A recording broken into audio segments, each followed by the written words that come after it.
We're making a note. At this time, we'll reconvene the budget workshop.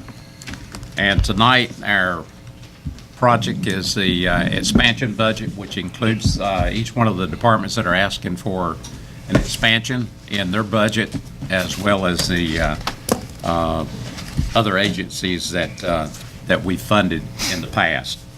The rules tonight is I'm going to keep time. At the end of 5 minutes, I'm going to gavel you down, which means that I'd like for you to just cut it off.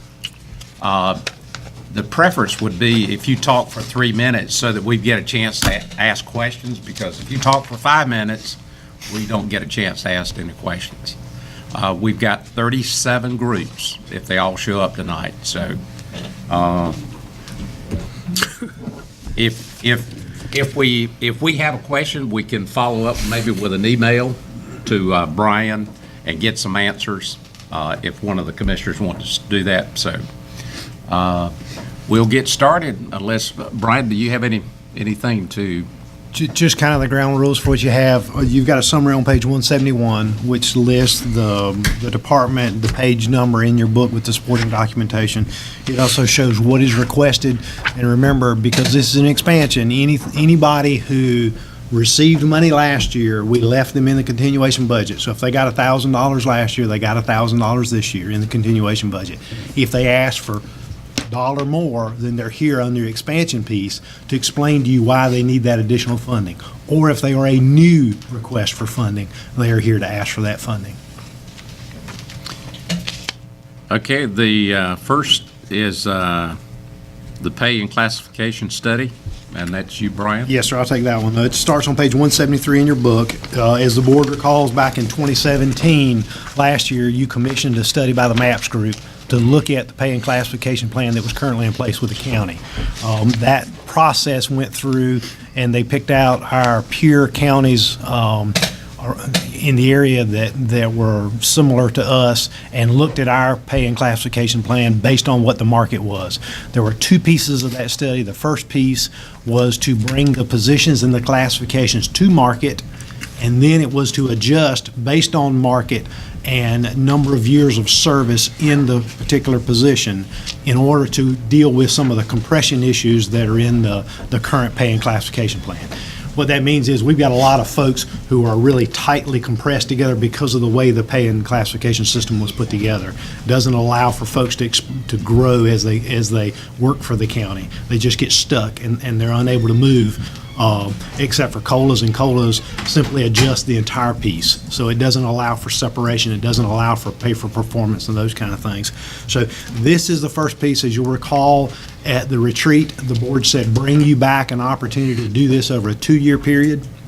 So in working with the MAPS group, they lined that out for us. They had recommended doing it over a 2-year period as well. And the first year of that would be the first piece that you see here, and that is to bring up that first section. And then next year there would be another piece that would go with it. And essentially it's about equal across the board. The first year is about 5. What we've calculated, they gave us a big spreadsheet, and we're currently plugging in those numbers. We're showing about 553 with benefits. We think that number's a little bit lower, maybe around 510, but we're still working to make that spreadsheet exactly correct. So it's roughly about a penny for you if you look at it on the rate. So that's the first piece. That's on page 173. Like I say, the board requested that this come as a 2-year piece. So that would be the first year of it. And then you'll see on the next, on that same sheet, it says that next year would require the same piece, because these are recurring revenues. These are not one-time revenues. These would have to be recurring revenues. Any questions on that, I'll be glad to answer. Any commissioner have a question? This was finished in April of 17, if I remember correctly. It was done in 17, and I think she did the presentation to the board late 17, September 17. And we talked about it at your retreat and a couple other times. If there's no questions, we'll go to the next one, Brian. performance management evaluation. Yes, sir. The second piece of that, there were several recommendations that came out of the pay and classification plan. There was first the piece that you've just seen, which adjusted it to market and handled those compression issues. And then there was the recommendation that you look at a pay-for-performance system. And that simply allows you to separate out those high-performing employees based on an evaluation system and pay for high performance. So that's this piece that we're showing you. What we would recommend is it's about $40,000 to do that. That's a one-time implementation fee, so it's not recurring revenues. We believe that we would be able to absorb the pay and the performance piece into our existing system without there needing to be a new revenue source on that. This $40,000 that we're talking about is to have somebody come in, establish the pay, the performance piece for us, and to put in the software that we would use to track that. And then there's a small piece you see in there recurring about $3,000. That would be built into our absorbed into our regular budget for maintaining that software. But that's the second piece of the pay and performance class. The third piece, as you'll recall, where they recommended was some longevity. We don't have that in the budget, and we don't have a recommendation for you on that. But we do have a recommendation for you on the paying class and then on the performance piece. Questions?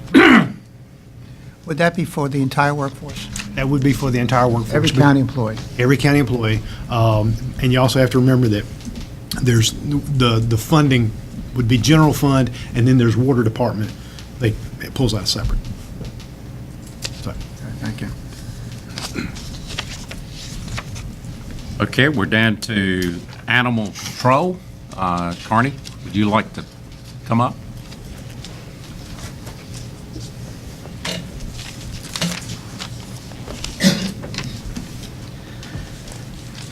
Mr. Chairman, Commissioners, thank you for being able to present again tonight. You should have in front of you a system expansion for one part-time shelter attendant. If you remember last year's budget, we came forward with a request of a full-time position, then changed that request to a part-time position. This currently we're sitting with 4 full-time staff, that's including the chief. And what we want to be able to do with this position is get us a part-time shelter attendant that would be in the hours of the public, actually coming in the shelter. We can get all of our full-time officers out of the shelter and actually out in the street. So looking at that, you see the cost of that part-time position coming into play. Be glad to answer any questions you may have about that. The only additional cost that you've got in here is the uniforms and the training. That's correct. There's no vehicle. This is strictly a shelter part-time attendant. So what you see on the sheet is the actual cost, complete cost of that position. The vehicle that you're going to replace from emergency services, you said that was going to animal control? Yes, but we would be cycling a vehicle out of animal control, one that has over 150,000 miles on 04. Yes, sir. So this position needs no vehicle. There's no association with that whatsoever. And again, where our part-time workers are right now, we do have a receptionist, dispatcher that works in the shelter during the public hours, which is 1 to 5 or 1 to 5:30. But we don't have any part-time employees that can help with that time. Our shelter, the one that helps us clean in the mornings, comes in at a different time, and our rescue person comes in at a different time before the public comes in. So what we're looking at here is to be able to get, again, our full-time officers out of the shelter and back out on the county roads. Comments, questions? Thank you, Carney. Next item is Beaufort County Community College, one additional school resource officer. Take that one. Yes, sir. As you recall in our budget discussions last night when we talked about education budgets, we pulled the school resource officer. That was a request by the community college to add an additional police officer to their force to handle the early college program, to specifically be addressed for that building. Because there were additional requests for school resource officers in the regular school system, we pulled that out of their budget and showed it as a service expansion, just like we did the others. So this is actually the community college's number, 62,962, which they have put to us that would allow them to staff an additional officer with equipment, and that would be recurring dollars. I think most of our questions were answered last night when Dr. Loop was here. Anybody have a follow-up? Brian, Yes, sir. so this would give us a full-time FTE, full-time FTE for that program at the college? That is what the community college is proposing. They currently have an existing police force at the community college, and they'd like an additional officer, which they have said they would dedicate to the two buildings at which the early college is located. That officer would be dedicated to those two buildings and would stay in that area. Okay, thank you. If there's no other questions on the community college expansion, we'll go to the Beaufort County Public Schools. Brian, you going to handle that? Yes, sir. This is the request for additional school resource officers to put an officer in every building, in every school. You currently have 6 officers already that are at school systems. This is a request to add a resource officer at all schools. That number is actually 7. I apologize. In our conversation today with Dr. Phipps, Ed Tech had not been included, so it would be 7 total instead of 6 to include Ed Tech. So that total is 665. It's a total of 350. It's about 50,000. It's about 50,000 an officer with benefits for the county. That would be adding an SRO under the sheriff's office. And I think Charlie explained last night that those officers are a little more experienced, and we pay those guys a little bit more because of their training and certification. So we adjust those at about 50. We look at them at about 50 apiece. And then first year, there's about $45,000 for each of those officers for equipment, vehicle, and things they need. And then that rolls off the next year. So you essentially cut that cost for that second year about in half. Do we have 6 or 7 currently? I can't. So 6. 6 currently. Okay. And total number of schools is 14, including the one at Ed Tech and also the one at the college. Right. So you would pick up 13, and then the community college, which would be separate, they have their own police force, so yes, But it's in this budget, or in the expansion part. it is. Any questions? We had quite a bit of discussion last night, I think, when Chief Rose was here, and Chief Rose has a commencement.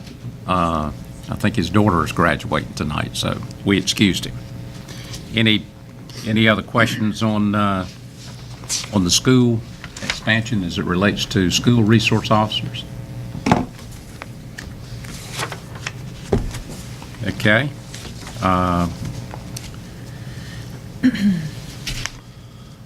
The next item is the Beaufort County Public Schools and / Community College School Security.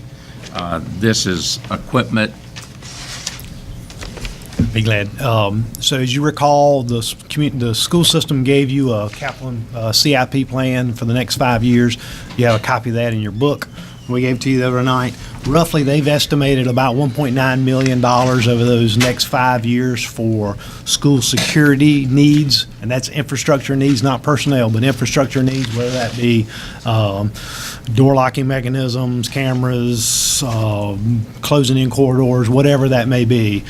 They've estimated that to be about 1.9 over the next 5 years. What this proposal does, and of course also the community college has given you a little bit. Now in our budget that we have for the community college, we have provided them in their capital because they came back and reduced their capital cost from last year. And they built into their capital cost the issues that they wanted to address related to the school security piece. We believe they can handle that in their budget. They've talked about that. So what we've done for you here is we've said over that 5-year period, they're saying about $1.9 million.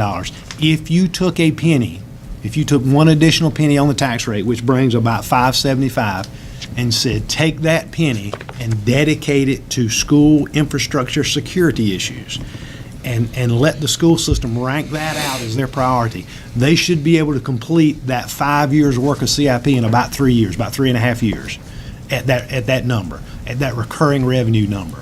If you dedicated that one penny, then they could get all that done, that 1.9 that they're estimating that they wanted to do for security issues, in about 3.5 years. Then you could simply take that penny, if you wanted to, and just roll it back into their capital, and then reduce the amount that's being appropriated for that. So that's the way we set that one up for you to take a look at. Whether you want to do that's ultimately the board's decision. Be glad to answer any questions. Questions or comments? Brian, I don't know if you know, in the capital budget, they're talking about building connecting corridors, cameras, door locking systems. What else, has any consideration been given for metal detectors? Last week, we had a situation in Washington High School where the student had a gun, some type of gun, a weapon, in their backpack. Yes, no, I'm not aware of any policy decision on their part to institute such a policy. What we're going off of is their CIP, where they show $1.893 million in safety and security needs over the next 5 years. That's what we're basing that off of. Maybe when you get a chance, you could have a conversation with the school superintendent on that, or bring it back to the security committee. I mean, I'm sure he can certainly address that because he sits on that committee. Okay. Other questions? All right, next item is emergency services. Carney, you've got two of these, so I'll let you do both of them right there. Thank you again, Mr. Chairman and Board. First in front of you is EMS Wellness Supplement. What we are trying to do is start something in our EMS program that will help with the physical agility, the things that are going on that our employees have to go through. Because they're not all at one station, they're moved all over the county. The first thing we looked at was trying to do a one-time purchase of just equipment, but that won't work in our system because they have to be stationed across the county. So we've looked across the state and other areas of how they've addressed this in the past, and the beginning step of being able to look at this is some type of supplement to their own personal wellness plan. In other words, if they have a gym membership that they're willing to go to, or if this would be enough, what we're looking at is $15 a month per employee that would take us up on this. In other words, if they didn't do it, if they didn't join a gym, if they didn't show some type of effort, they would not be able to apply for this. But just trying to put some type of supplement, $15 a month, to anybody that would take us up into trying to do physical agility, helping on the stress factors of those employees. And so be glad to answer any questions you have about that. That's just for EMS, is that correct? That is correct, for EMS workers. You want to go ahead and move into the communications to the Okay. command, is it the command center trailer? This is our mobile command trailer. What this is for a mobile patching system, and I'll try to be as quick as I can with an understanding here. With the introduction of Viper, our 800 radio system coming in through the county, that is an improved communication system. But as far as when we reach out to all our volunteer fire and EMS departments, those radios are very expensive. We went from having a $600 or $700 radio per radio to, when you get into Viper, now we're talking about $4,000 and $5,000. So we don't have those radios throughout the county as much. So what we have now is two systems just in county emergency services. We have old VHF and we have Viper. And right now, those radios will not talk to each other. And so the system is going to everybody trying to move over to Viper. That's just in the county emergency services itself. When we jump out to state wildlife, state marine patrol, forestry service, getting into the Coast Guard, we end up with all kinds of other radio systems. So what we have at an emergency is we have numerous agencies coming in and not able to talk with each other, and it's inefficient. So what we're having to do is duplicate resources beside each other just for the communication fact.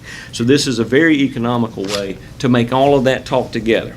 and only do it when we need to. So essentially, there's a patching device. You see that cost us $7,200, and then we have to take a radio that we would be using for those channels to go along with that device. We flip a switch, and now they all talk together. There's a disadvantage of this. The disadvantage is you're now tying up a radio channel from 800, a radio channel from VHF, or a radio channel over here. But in the temporary, for our emergency scene, that's okay. So we can turn it on, use it for the emergency, then turn it back off. And it allows all of those agencies, both local government, state government, even federal government, for us to be able to communicate on a scene together. So that's what this is about. We've talked with Vic in 911 Communications about this. The technology for his board to do this is a much greater in cost. This is the cheapest way for us to do it for what we need to do. And he supports this request as well. Any questions of, Viper's Here. what the highway patrol uses, right? That is correct. That's what State EM is using all across the state now. Highway Patrol is the originator of that, and all of state emergency management is going to 800. But it is costly. So even though they put the infrastructure, the towers in to do that, each agency or each vehicle ends up having to get its own radio, and that, again, is at a cost of $4,000 to $5,000 per radio. So it's going to go there. It's just taking time to get all that in place. And in the meantime, our communication's kind of lacking because of that. Any other questions? hearing none? Thank you. Down to the general fund, COLA. Brian, Thank you, Mr. Chairman. Each year we bring this to you, and as always, when we talk about it, is always a service expansion for the board to consider. It is not something we bake into the budget. So roughly, the general fund department, this only relates to the general fund department. When you get into the water department, there'll be a separate piece for that, but this is general fund only. So your general fund budget in salaries is about $8.5 million. A 1% COLA for that is $185,880. It's roughly about, cost of living has been about 1.8% increase. So we gave you 1 and then we gave you 2. So at 1, it's 185,880. At 2%, it's 371,760 on the next page. Those are recurring revenues. So the board would have to find recurring, or that is a recurring expense, so the board would need to find recurring revenues to address that. If you so chose, you would do that. That takes care of both of those. I think everybody understood that comment, but I'll entertain a question if anybody. Okay, we're down to page 183, the jail, the rule changes proposed. Yeah, I think the board hit that pretty good last night with Chief Rose, and that is the proposed rule change that they're seeing coming down the pipe from judicial standards about how detention officers would be required to do additional rounding and then potentially some additional in-cell work. And their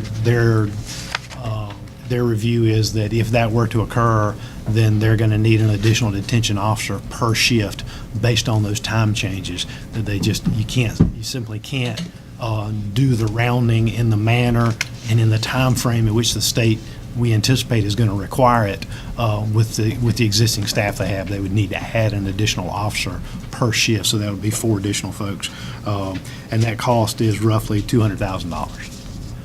I think the board's talked about that, and obviously it's a state unfunded mandate that's come down in some rule changes or some proposed rule changes that would take effect, we understand, in January or December of this year. So I know the Sheriff's Association is working hard to have those adjusted to better help us, as well as the Association of County Commissioners.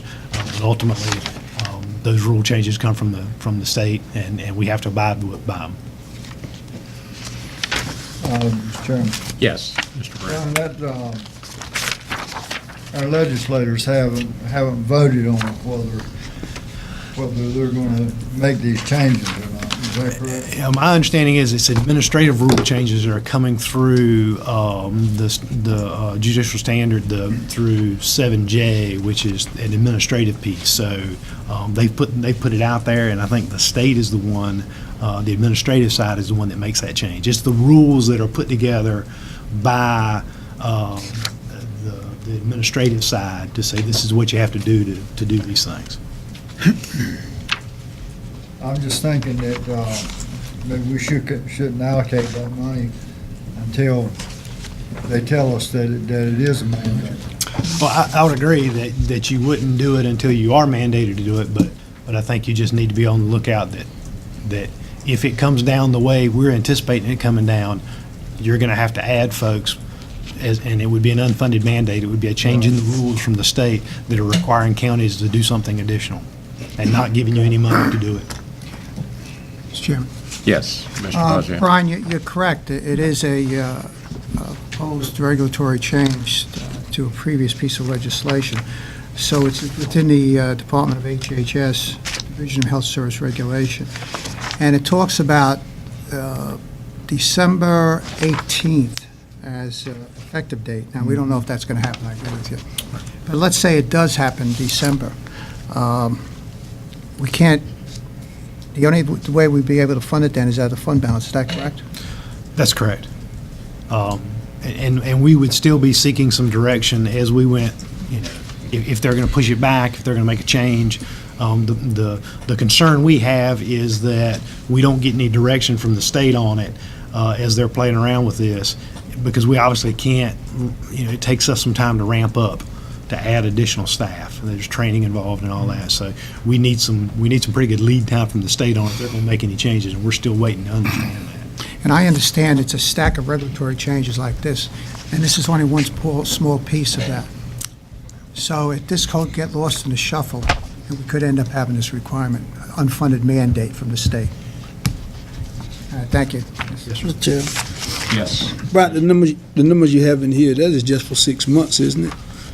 Because, That's a year. is that for a whole $200,000? That's 4 officers. But it only starts at January 1.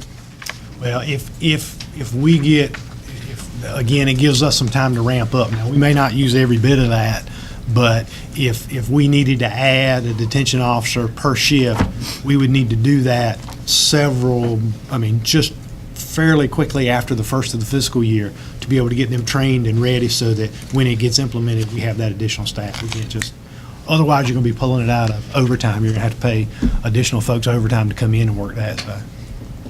Well, the state is not mandating that you make more visits to the cells, because right now it says 2 rounds per hour. What they've put in there, which is that they have to be within 35 minutes of each other. And I really don't see where you need more people to do that.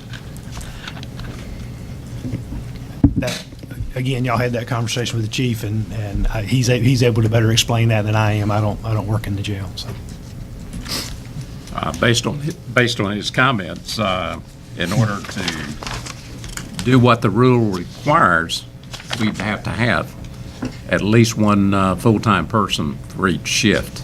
So to do that 24/7, 365, it takes 4 1/4 employees. Plus, Mr. Chairman, the way this rule reads is they have to go inside the cell and actually count the individuals and make sure they're still breathing. That's You're not going to have one security officer go in and do that unless you probably can. That's suicide. And that's the portion that we really need to get changed, because it is like you said, suicide yeah. for an officer to go into that bullpen and count people. That's the dumbest thing I ever heard in my life. I think sometimes the folk in Raleigh just look at numbers and throw things out there and never reason it out and never actually ask anybody who actually knows all about what they're talking about. They just simply make decisions. And this is one of those dumb decisions. As you can see, it was pretty lively last night. You're just hearing the repeat. He hasn't gotten over it. I know. Jerry, I went ahead and wrote that down so I can quote you too. But, occasionally you hear about mandated rules and state law. Shucks. And more of it's being passed down for the local county to do the financing of it, so. Okay, we're down to, the next item is public buildings, future facility maintenance. Christina? You're not bringing that big book. But if I need the other two, they're there. Good evening, Commissioners. This service expansion request is in regards to the facility survey that was completed this past year.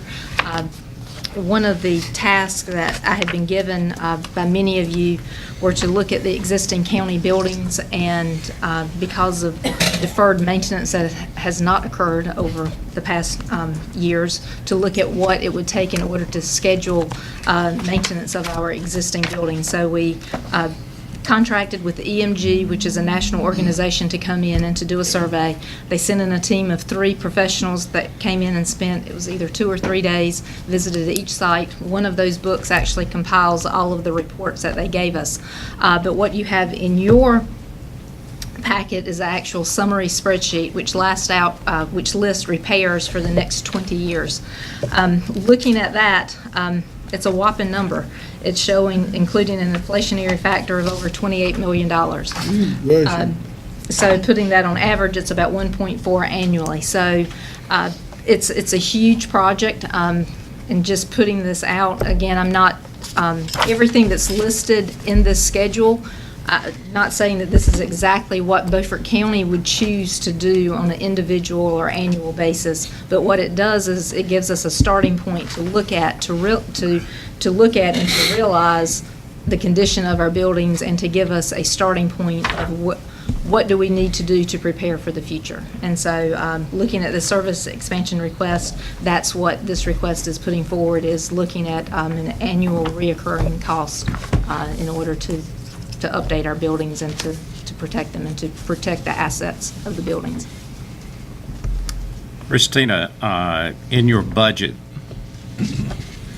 we're spending currently, I think, next year, roughly $500,000 in the maintenance. On average, it's around $300,000 to $400,000 of just normal maintenance, simple things, unstopping toilets, light fixtures going out, replacing ballast, things like that.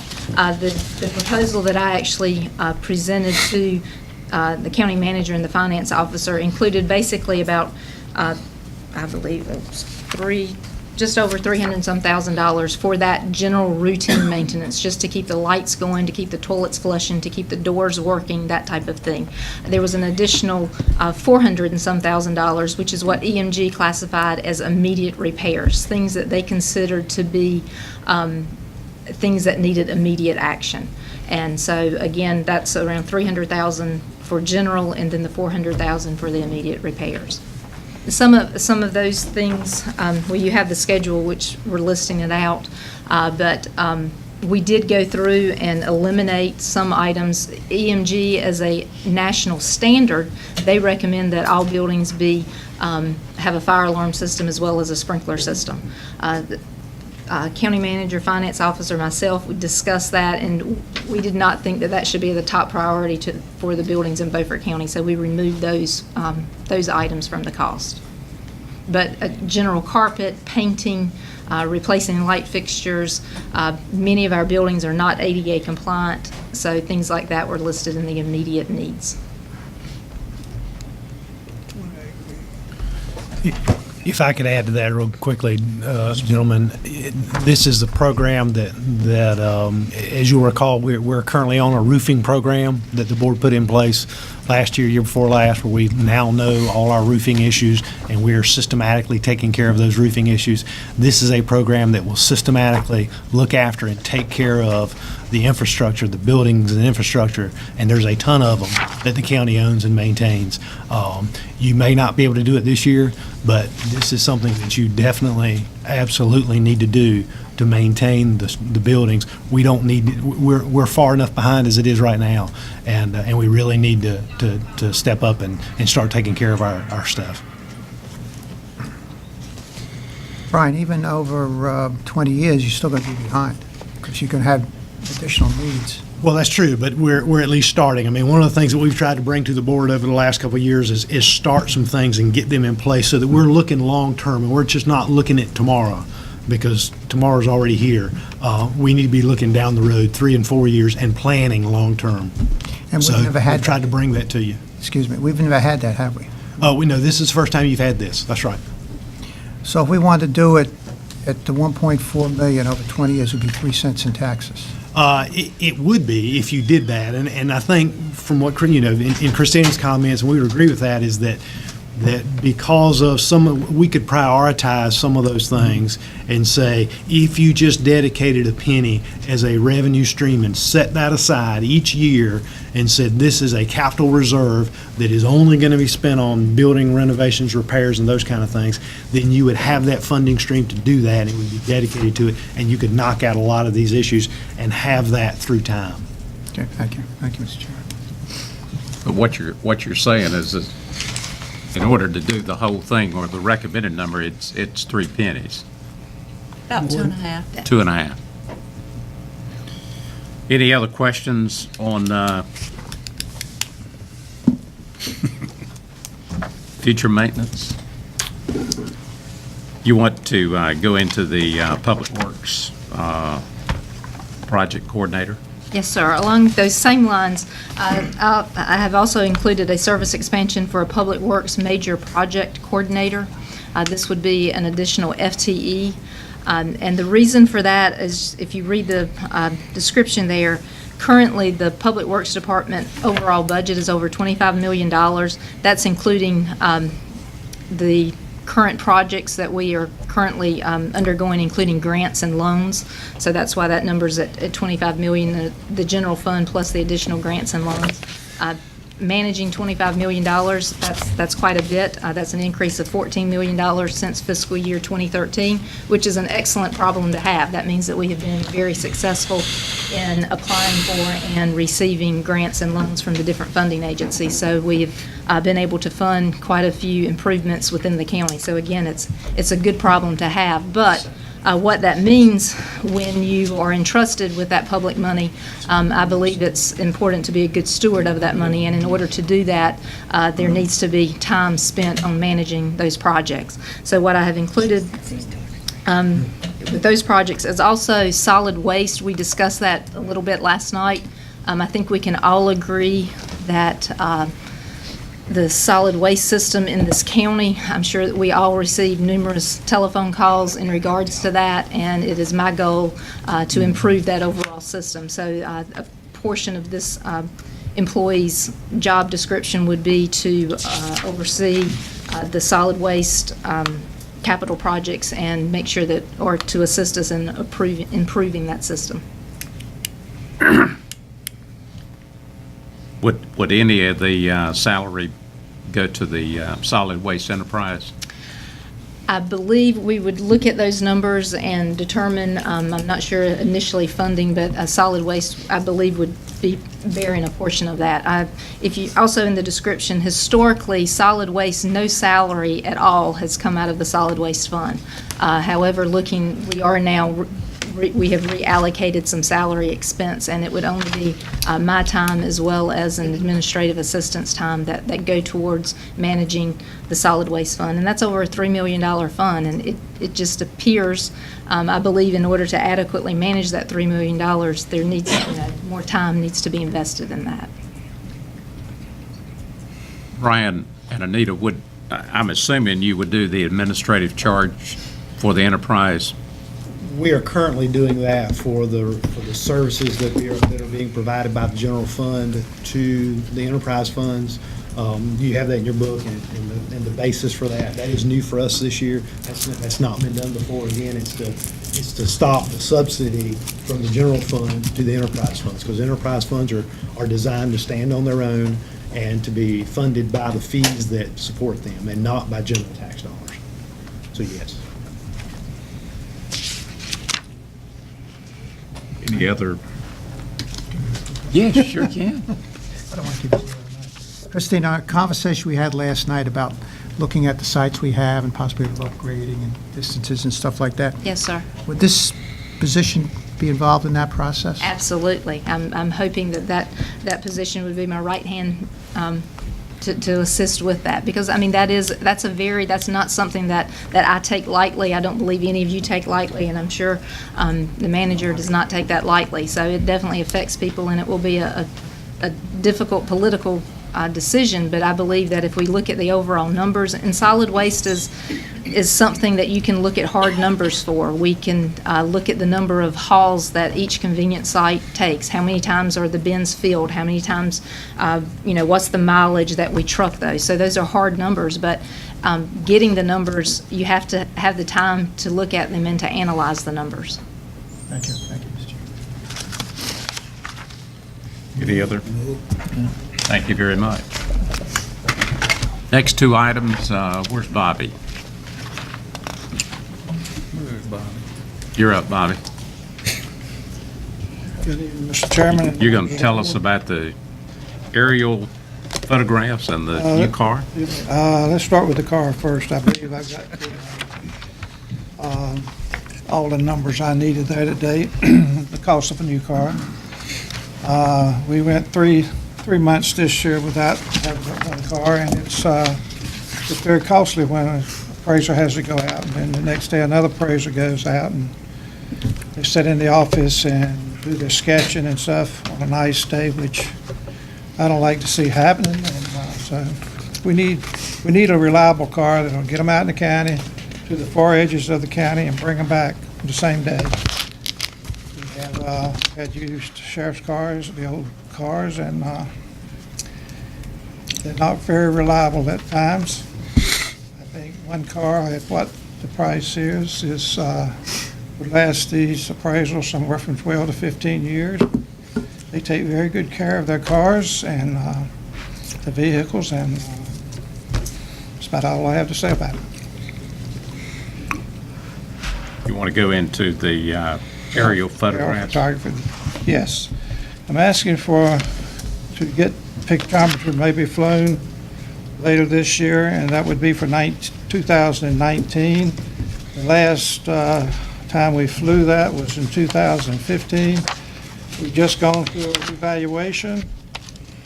I believe that if we got this aerial photography flown, and we only pay a third of it a year, I believe is what it is. It's $47,000 a year, and the whole project is $143,000. I believe what has been missed in this revaluation, if we got out and looked and reviewed the area, I believe we could pay for this project by picking up enough new stuff that's missed to pay for it. I see stuff missed every day. Buildings, part of the buildings are missing. They didn't get some of the improvements that were made to the houses, and it's out there. So I'm asking you to think about this. This is, if we're going further with, I don't know what we're thinking about on changing the cycles of revaluation, but this would be a good starting point. Also, if you notice down, I put one sheet there. If you go down and look at A, and the two items under A, this disaster recovery, that this on a sheet like this. It's saying that pictometry, if we have a hurricane that is more than a Category 2 or more, they will fly 200 square miles of this free. And I know this happened in Raleigh when they had the tornado. It happened on a weekend, and I believe they started flying on Monday and released the photography to Raleigh on Friday of the same week. So they get right to it. Also, tornadoes are covered. We've had both. We will have them again. So I think this is something you need to think about. This by just having 15 compared to 19, I think you'll be surprised how much you will pick up. Any questions? Anyone have any questions? On this package I put out there, you'll see what pictometry actually does. It'll give you an aerial overhead view. It'll give you all sides of a building. So there's no missing the improvements. There's no missing the additions. If you just look through those, you'll see what I'm talking about. It's one of the best. We're finding buildings and trees that you wouldn't have seen any other way. Is this the same vendor that we used in 2015? All we do would be comparing what we get for 2019 against this photography. Anyone have any questions of Bobby? If not, thank you, Bob. Thank you. Okay, we finished with the county departments. This time, we're going to go to the outside agencies, and not knowing who is here to speak, I'm just going to read the name of the group, and then if the speaker will go to the mic and introduce yourself, that would be great. So we're going to start, it's alphabetical, so if it starts with an A, you're up. The Aurora Fossil Museum. Thank you, Commissioners. Good evening, and thank you for having me out here. My name is Cynthia Crane. I'm the director of the Aurora Fossil Museum, and we have a big event coming up this weekend, and invite you all out to visit the museum and see the upgrades that we've done already. The reason for my visit and the proposal is to ask for funding to increase and enhance the fossil park. We have a park that's an attraction to not only the local community, but also people the world over. They travel near and far to Aurora. They spend time, they stay in hotels in Washington, they eat in Washington and Beaufort County, and they come out and they spend the day in the fossil park. The Aurora Fossil Museum would like to see if we could get some county support to upgrade some of these structures that we have. In the age of social media, we have photographs all over, and to have some more enhanced educational material out there, some signage explaining the different mining processes that Beaufort County has gone through with the phosphate company, the structures, benches, some more aesthetically pleasing to the park. And also, we do a lot with teachers and school groups and scouts and homeschoolers. So we not only use the park for visitors, we use it for an outdoor education, outdoor classroom. We use it for birthday parties, reunions, community watch gyms in the park. So it's becoming a centralized point in the town of Aurora. And I'm here to ask for you to consider my proposal to help fund some of the structures to upgrade it. It was a quicker talk than last year. Any questions? I think we have Yeah. a good amount of information in here. Anyone have a question? Some of the structures would be picnic tables, which are now currently are wooden, so they have a tendency to splinter if we're not watching them. They would be replaced with the heavy-duty recycled plastic type of structures that are easy to clean and won't splinter, and also some more ADA compliant tables. We have a lot of different individuals that come out to the park to enjoy it, and we want all of our visitors to have a good time in Aurora and digging for fossils. Mr. Langley? Are there any grant opportunities for you? Have you sought any? We're looking at some grants, but a lot of them aren't for capital. They fund projects and educational components.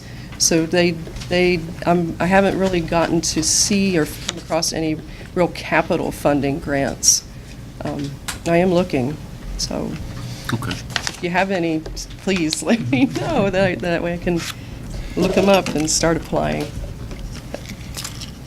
Mr. Chairman, Yes. the number you gave here, I think you said about 18,000 you estimate for this fiscal year, and then about, I think, 19,000. Are some of these school groups?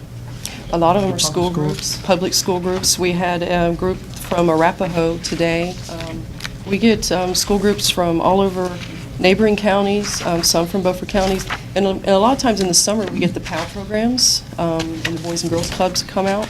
So we use it. It's utilized weekly, and especially in spring and summer.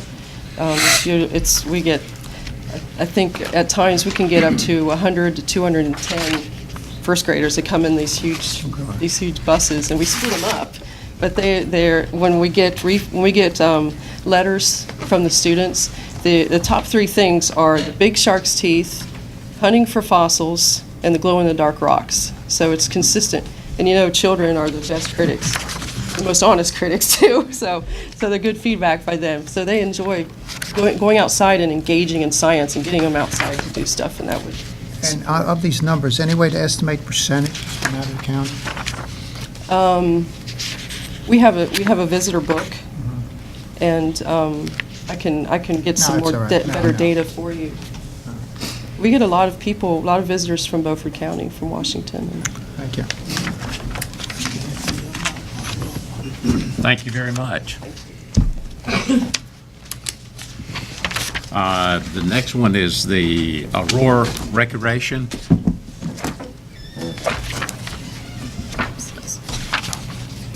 Be glad to address it. It is a request from Aurora Recreation to increase their level of funding by $2,500. You're currently funding them at $4,500, and they're requesting an additional $2,500.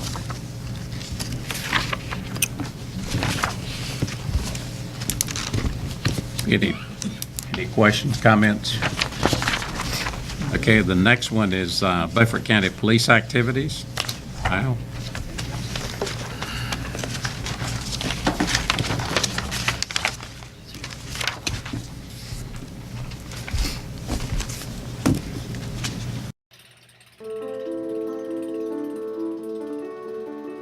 Most of your traditional national PAL programs expose the kids to some type of sport, organized sport, whether it's baseball, football, boxing, martial arts. We opted to deviate from the national PAL mission and expose the kids to specifically science and technology and minimize the sporting activities except swimming.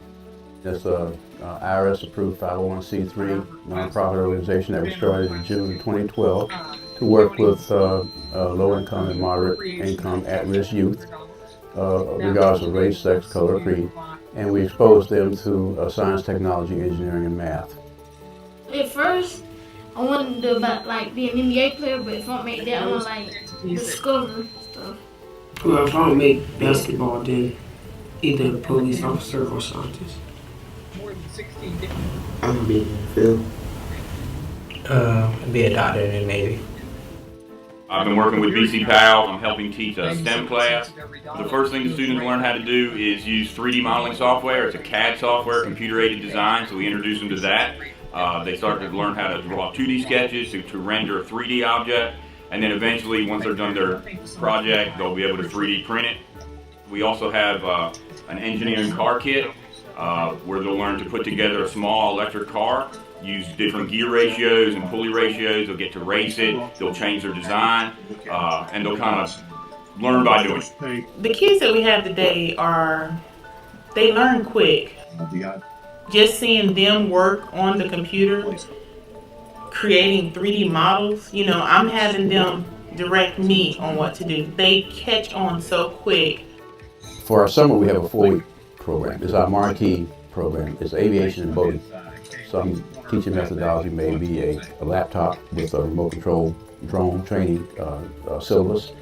Then we'll go to perhaps a flight training tabletop device, which is very realistic in terms of its input and what the planes do. And then this device behind us is a Redbird FMX full motion simulator. Redbird is based in Austin, Texas. They're one of the premier manufacturers of flight training devices in the world for general aviation aircraft, and they're one of our partners. We are, so I'm told, the only organization in the world that's a nonprofit working with kids that has a sophisticated simulator of this type. You find this type of apparatus in a college environment, university environment, or flight school environment, not for kids in the 11 to 15-year-old age bracket. Doing that program, the kids actually get a chance to fly a real airplane. They take a sailing course and learn how to operate a sailboat on the water. And so they come out with a lot of confidence-building exercises that they can take hopefully away and cause them to do things for the rest of their life.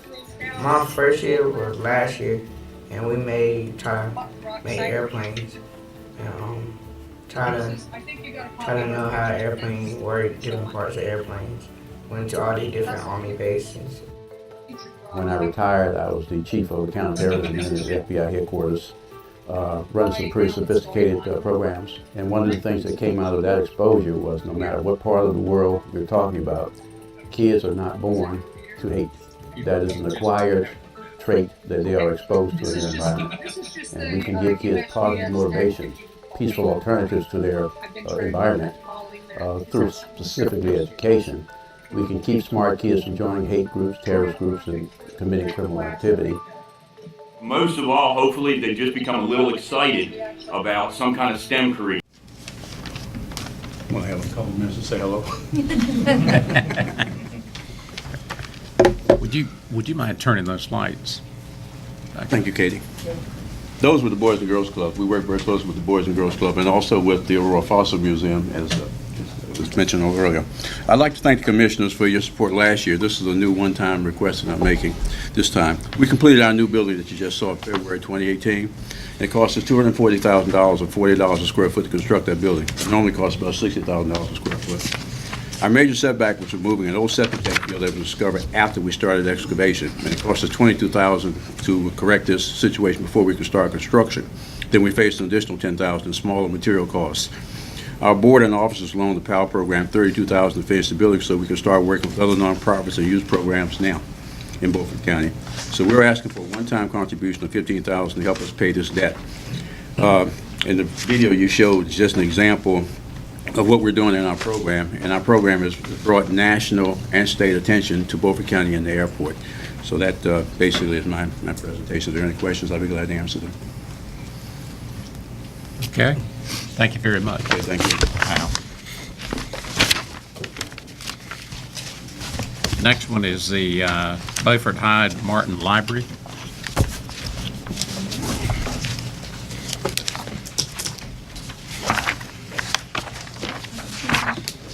Good evening.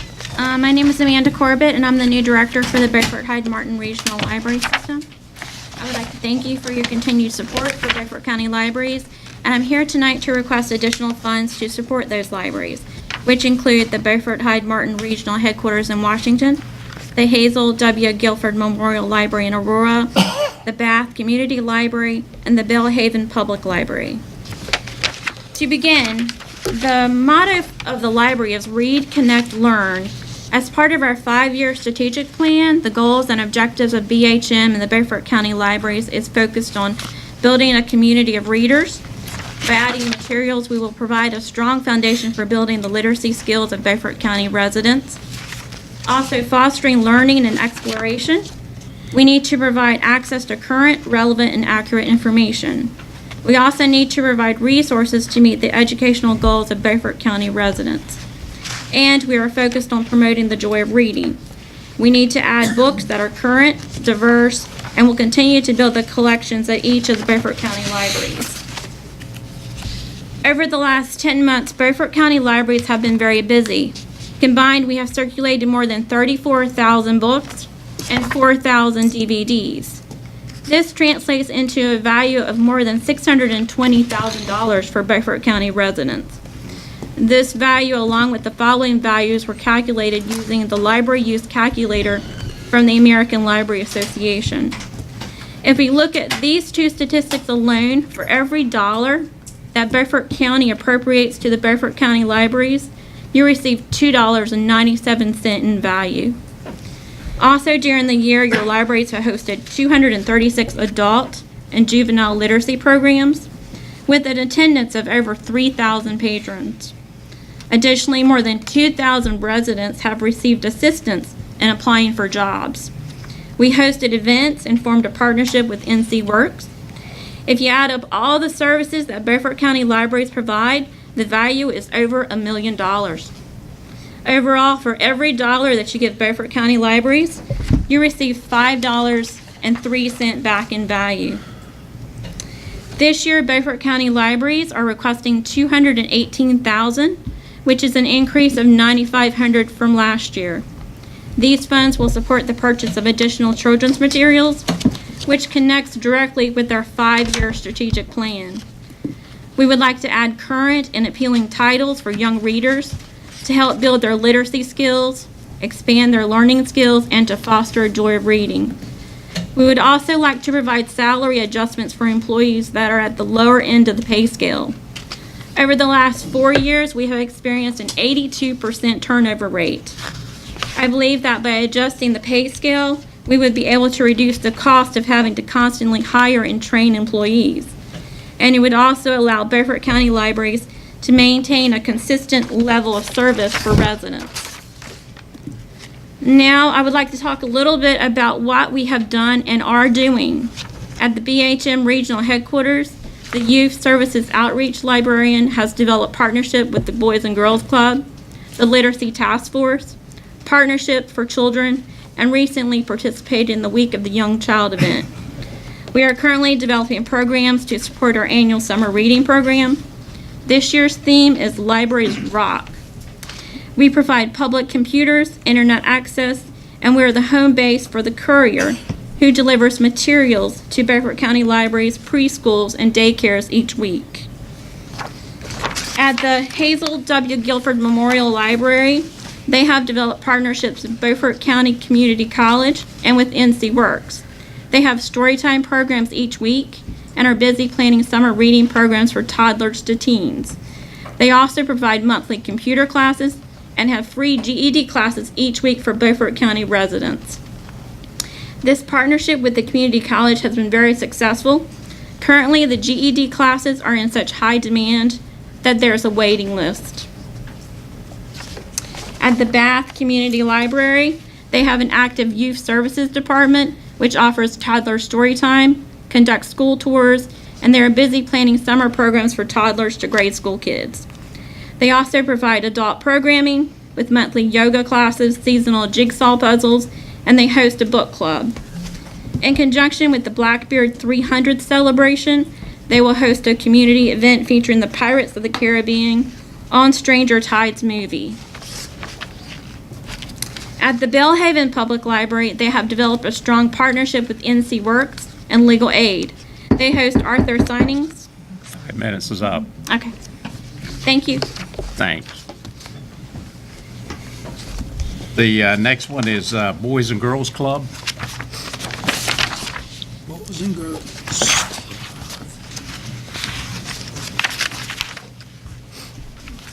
Good evening. My name is DJ Jones. I'm the Chief Operating Officer for the Boys and Girls Club of the Coastal Plains, and Beaufort County happens to be one of our 7 counties that we serve in Eastern North Carolina. Thank you again for this opportunity and for the continued support over the years for the young people that we serve here in Washington, also in Belhaven. With our proposal, we're just asking to continue assistance to be able to provide the programs in our 2 facilities that we're now serving. If you haven't been to the site over Bridge Street, we had a ribbon cutting not too long ago for a renovation, over $100,000 renovation that we provided to that facility to be able to serve more kids. And with a recent partnership with Northeast Elementary and in Pinetown, we're able to serve more kids in our Belhaven location as well, which gives us opportunity to not only attract more young people, but also give them the hope and opportunity. You heard several of the organizations that we partner with the Aurora Foster Museum, the PAL, and also with the library. And for us to be able to provide those opportunities for our young people is integral and be able to make sure they're on the right path for future success. One thing that we are focusing on, especially this summer and the continuous years, is workforce readiness, but also making sure they are exposed to STEM, as you heard from some of the organizations. We see ourselves not only as a recreation center, as we once were seen as, or even youth development organization, but more of a community development, because we're getting those young people on the front end, exposing them to these opportunities, and we're putting them on the right path. Of last year, we served over 170 young people in our program, looking to serve over 200 this year and continue to grow those opportunities. What you all have provided is a platform for these young people to be the future leaders for this community and any community that they're a part of. So just want to thank you on behalf of the Boys and Girls Clubs, those 200 young people that we're looking to serve this year, and to be able to continue to provide opportunities for Washington and Belhaven and the greater Beaufort County as well. Anybody have any questions? No. Thank you very much. So much. If you do have a cell phone with you, please turn it off. Okay, the next one is Citizens on the South Side Together.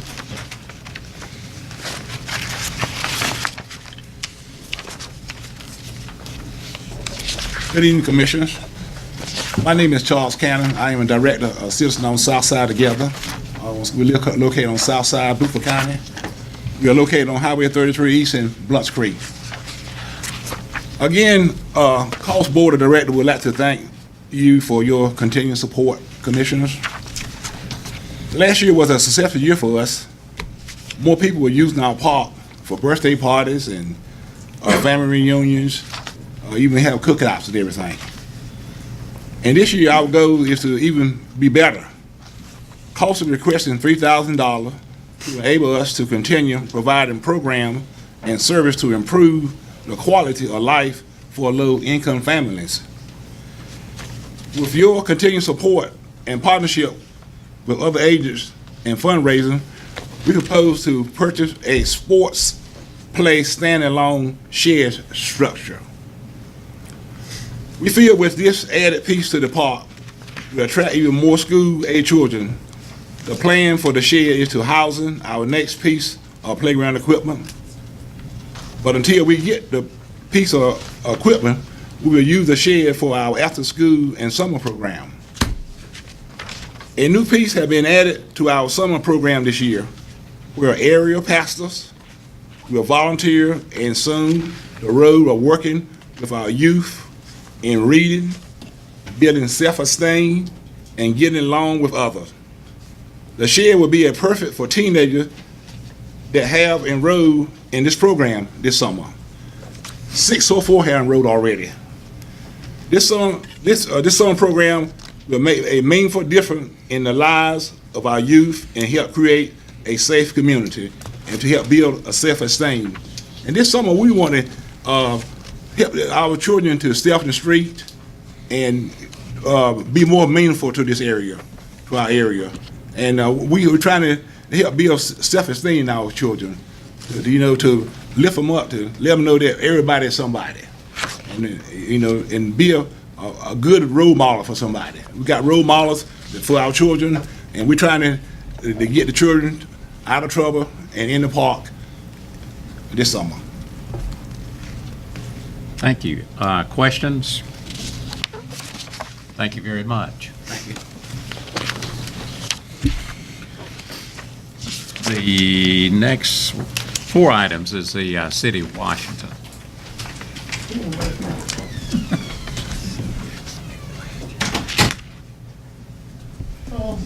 Thank you all for having us. I've got a report here that Mark, so the numbers are absolutely correct. And what it shows is I got him to, I did it for something else a month or 2 ago. And it's really a 7-page report that you find really helpful to go through all the employment and all the demographics you have.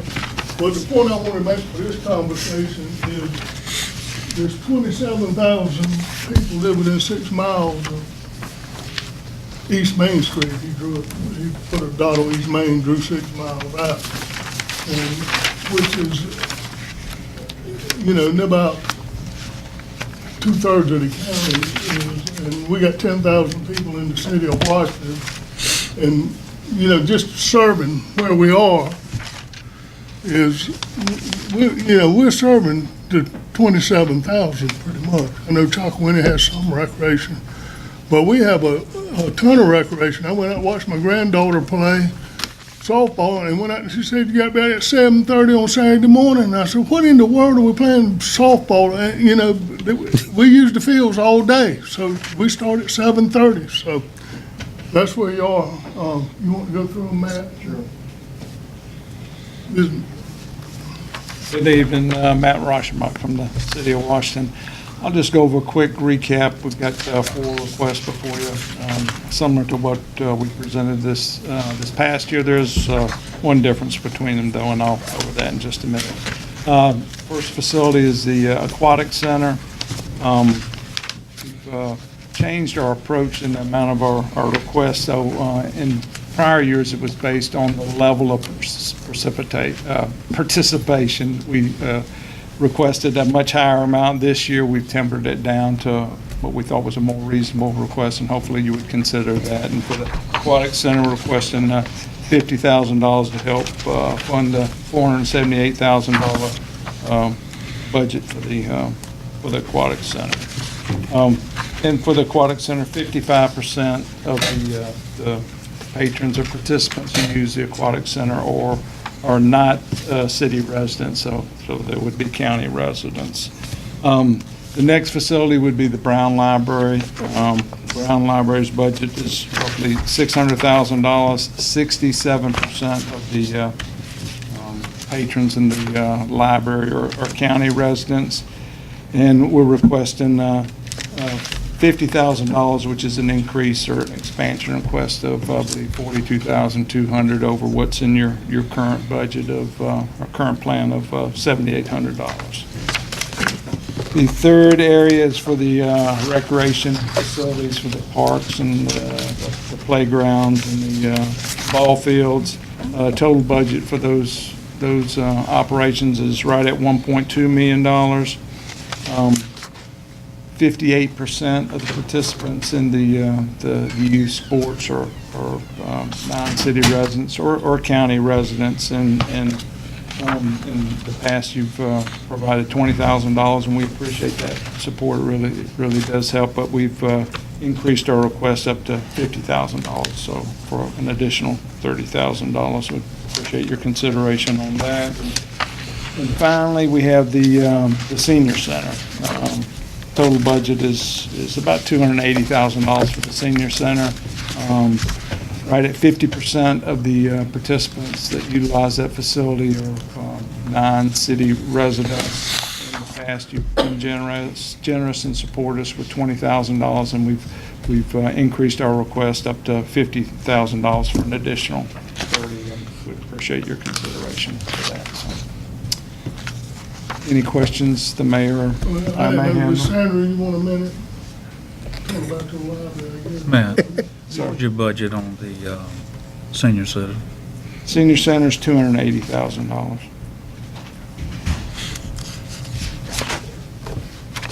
Man, what does the city of Washington charge non-city residents to play sports? It's currently $15 per participant. And how much does you charge city people? Currently, it's $15. Yeah. For everybody? They changed it. Next year they added, Effective July 1st, it is changing to $25 for non-city. Yep. And how many participants do you have over a period of a year's time? In youth leagues, which particular one I'm counts? talking about any sport that is played in the city. I think it's about 1,600 or something like that. 1,340. Okay, thank you.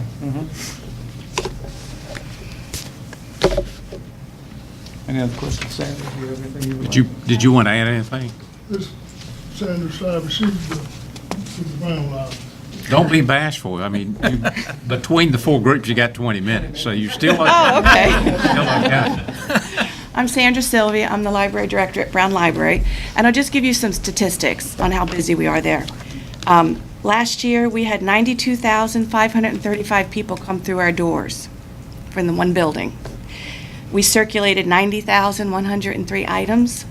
67% of our card holders, not just who comes through our door, but the card holders, active ones, are county residents, and they live outside the city. And we don't want to cut our services. We want to keep them great, and we want to help the literacy level of the county. So the funding would be greatly appreciated. Do you have any questions? Yes, go ahead. When you look at the percentage of city residents vis-a-vis the percentages of non-residents, and what the charges you're going to make now on, or increase in charges, of course, for non-residents vis-a-vis residents, what type of impact does that have on the funding? So yeah, let's say you have 30% city residents, 70% county residents, and you're charging, let's just talk recreation, $25 a head vis-a-vis, I guess, $15 a head. Are you talking about if we go to fees? Yeah. if we go to, I guess, yeah, I just need one example. I think if we got the 50,000, we wouldn't have to go to the fee. Is that correct? That would be up to the council, but that would be an offset. You can't do both. Right, you can't do both. For library, right. You'd have to do one or the other. Okay, so what you're saying then is if we gave, I guess, 50,000, then we wouldn't have to do a fee. Correct. What about recreation? And that ain't gonna work. I mean, they're already hollering, how, you know, people don't know where they live. They say, we live in Washington, and they can live at the Country Club Estates or something, you know, down at the Country Club, or they can live out on Market Street Extension. So I'm already figuring that this thing is gonna just be a pure nightmare, because the people that be collecting the money won't have any earthly idea if they live in the city, if they don't live in the city. So, I mean, what we'd like to do, what we'd really like to do is, and we'd cut our request down substantially. And I think if the county would step up, we need help with all this. It just gets worse and worse every year. It's even like probably half the people in the swimming pool is Albemarle. They all go to the pool all summer, boys and girls, Albemarle. The same thing they do, but and then Washington swimming team wins 2 state championships, and I'm sitting there saying, well, they should, because no other little town like Washington has an Olympic-sized swimming pool that they can go practice in. You know, they're out there every day. Who else? You know, we're losing $300,000 a year with that swimming pool, and probably, you know, I think they got 300 or 400 members, 400 members or something that are members and go out and do water aerobics and swim laps. They got a little weight room in there, and you know, they carry some of the load, but a lot of it is putting the pool in. And I remember when they put it in there 20 years ago, Reverend Holbert was at Episcopal Church, and he said, if you live on the water, you need to have a pool to teach all the kids. And his idea was everybody in the school should go on and learn how to swim. If you live in Beaufort County, you got water all over the place. And, that was his. It works somewhat like that. You know, different groups go out there. A lot of kids go out there, especially in the summer. It stays full of them. So. City council member. Mr. Evans? Can you give me that number again on people that come through the doors and the card holders? Last year, the door count was 92,535. 92,000? Yes, sir. Okay. And we circulated 90,103 items. And the card holders? And the card holders, 67% are county residents outside the city. And if we charge the fee, which we have to come up with the funding from someplace, we don't want to, some people aren't going to be able to afford it, and they won't be using the library. And we don't want to cut services, and we don't want to make the access more difficult for people. We want them to be able to come in because the county needs this. Matt, I've got 2 questions. Sir? When you look at your upcoming budget, what is the total amount of electric utility revenues? 33 million. 33 million. What's your total sales tax revenue for the city? Sales tax right at 2.5 million. 2.5 million. Will you refresh? I asked this question, I think 2 or 3 years ago. What % of the people on your utilities live outside the city limits of Washington? Or percentage of your gross revenues of the 33 million? That's tough. I can tell you as far as customers, it's probably 2/3 or 65% are outside the city. You got the concentrated commercial in the city, so that skews the revenue portion of it. Yeah. As far as actual customers, 2/3 are outside the city limits. So the money you transfer from the utilities over to your budget to balance it includes revenue that you're getting off of people outside the city limits in the county? True. That was my only... But that number's a little, I know like hospital electric bill will take care of 3 roads in the county, you know. I mean, they Harvey Case tells me at Rotary every day how bad his electric bill when it comes. Jerry knows what it is, and Walmart and you know, some of those, I mean, they get, You don't know what percentage commercial? Not off the No, top no, of my no. head, no. The point I'm trying to make is the sales tax, part of that's coming from people outside the city limits, 60%. and part of the utilities that's coming from outside. So county residents are already subsidizing this recreation. Yeah, but I mean, put south side of the river and down where you live, don't pay any electric. I mean, it's just. I don't drive up here. When I drive up here, I spend money. I see you up here. I spend money when I'm up here. But you buy your electricity from down in Belhaven. That's right. That's right. Any other comment? You've got the utility revenue that the county does not have. Our revenue stream primarily is property tax and sales tax. You got a water tax. That's So not that's- tax. Auto tax? That's, You got a water enterprise. Brian says that's an enterprise. That's an enterprise. Any other questions? Thank you, Mayor. Thank you for what you do. Okay, we're down to the next item, food bank of the Albemarle.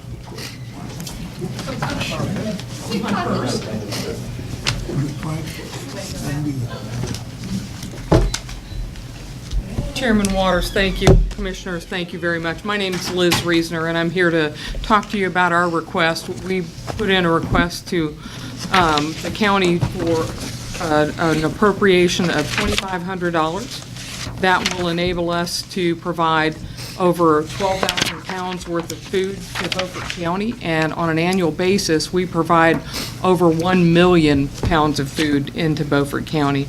If you remember from past discussions, this food bank in Elizabeth City serves 15 counties, and Beaufort County is one of our hubs that we supply food to, because we are mandated through our agreement with Feeding America to serve those 15 counties. There are 7 Feeding America food banks that serve North Carolina, and we are one of 7. And we work as a collaboration through a network of hunger relief partners like Eagles Wings, Mother of Mercy, Martha Project, those entities that draw from the resources that come into the food bank, and we bring that food down here.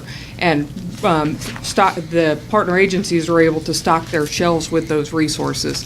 The value of the food that is brought down here on an annual basis, if you look at the By the Numbers report for Beaufort County, is over $2 million.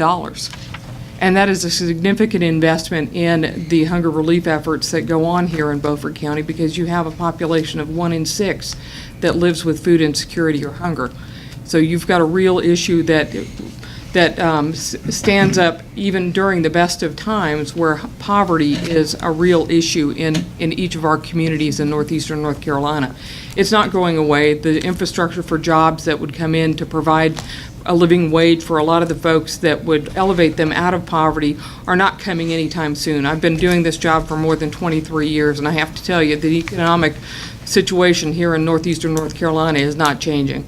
Unless there's jobs that come in to create that income stream, we're not going to see a shift away from that.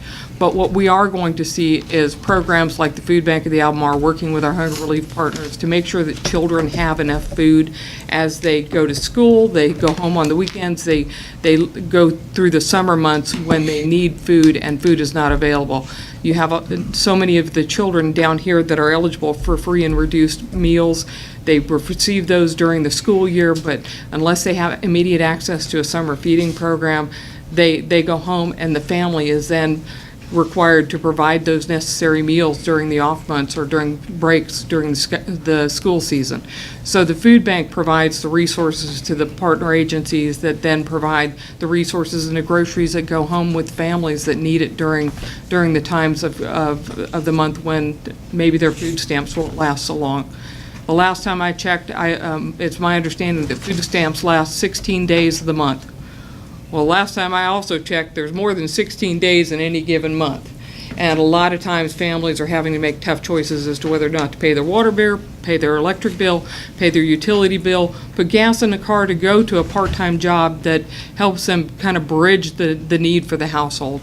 there's a lot of need in northeastern North Carolina, and for $2,500, we're asking for your support because it demonstrates your commitment to the work that we do in Beaufort County and allows us to take that to the other counties that we serve and leverage that so that we can say Beaufort County is at the table with us. They believe in what we do. They are supporting the Food Bank of the Albemarle and the work that we do on the ground in Beaufort County. So I'm here to take any questions that you might have. Comment, I know y'all come to the First Church of Christ over there, I remember, and y'all we feed about 200 plus families in the Manor Ministry program. Thank you for We're what you very do. appreciative of, it's a very, Absolutely. very good program. I think we have 17 different We have groups. 17 programs that draw In the from county. the Food Bank of the Albemarle. Our trucks serve, our food bank provides more resources to Beaufort County than we do to our own home county of Pasco County. And I'm proud to say that the Elizabeth City City Council and the Pasco commissioners have put in their budgets an appropriation. Elizabeth City just put us in the recurring budget for $20,000 a year, and Pasco has us in the budget for $10,000 a year. So, you know, it takes resources from private sector, grants, government contributions, and, you know, food contributions for us to be able to do the good work that we're doing. And I'm very proud to tell you that 97 cents of every dollar goes right back into programs. There are not a lot of programs out there that can say that they have that kind of an efficiency rate and can have that kind of an impact with your dollars. Thank you very much. Thank you so much for your time. I appreciate it. Next one, Highway 17. Thank you, Mr. Chairman. Gentlemen, I brought you a little packet that you can look at your convenience. But the first page, I'll share a couple of highlights as we continue to work on improving US 17 to support the safety, mobility, and economic development of Beaufort County. The R2511 project, which is improvement of 17 from Old Fort up to Williamston, is on track for right-of-way acquisition to acquire the rest of the property needed to improve that stretch beginning this December. The bid will be let, I'm told, in June of 2020, so that'll mean we'll be moving dirt up there before the end of calendar year 2020. There'll be an informational meeting this coming August about the project. I don't have the date and location just yet, but as soon as I get that, I'll pass it along. Commissioner Buzzio represents your interests on our board, which we appreciate, and Mr. Alligood is on our finance committee and keeps us straight financially. The other two projects are south of Washington, would link Washington to New Bern, basically. The 2513 project is the 5 miles south of Chocowinity, where the 4-lane ends, down toward Vanceboro. The first segment of that project, which was the last link in the chain, has been programmed and funded. That doesn't get us all the way there, but it allows DOT to do the environmental document for the entire project, which is a big deal. So they'll be able to do the EIS for the entire 21 miles or approximately, even though they just have the first segment funded. The rest of it is south of NC 43 down to the 4-lane at Bridgeton, but that would, when they're all done, and the construction on the last one begins in 2022, would link Beaufort County to South Carolina on a 4-lane road, which is obviously a big deal. The freight mobility study is underway. The Mid-East RPO is participating in that.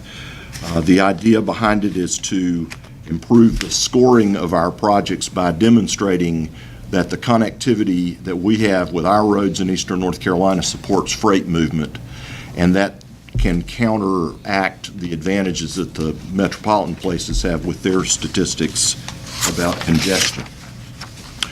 This middle sheet is actually from the NCDOT. It's not my document, but I thought I'd share it with you because the Build NC program is a program that the department is asking the General Assembly to consider this summer.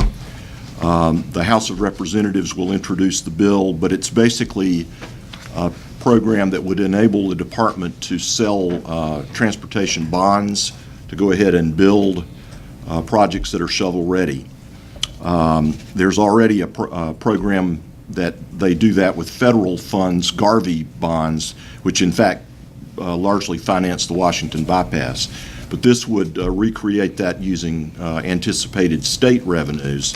But the thing that's pertinent for us is the third bullet point down under the yellow block that says offers a financing tool that rural communities have never had access to before.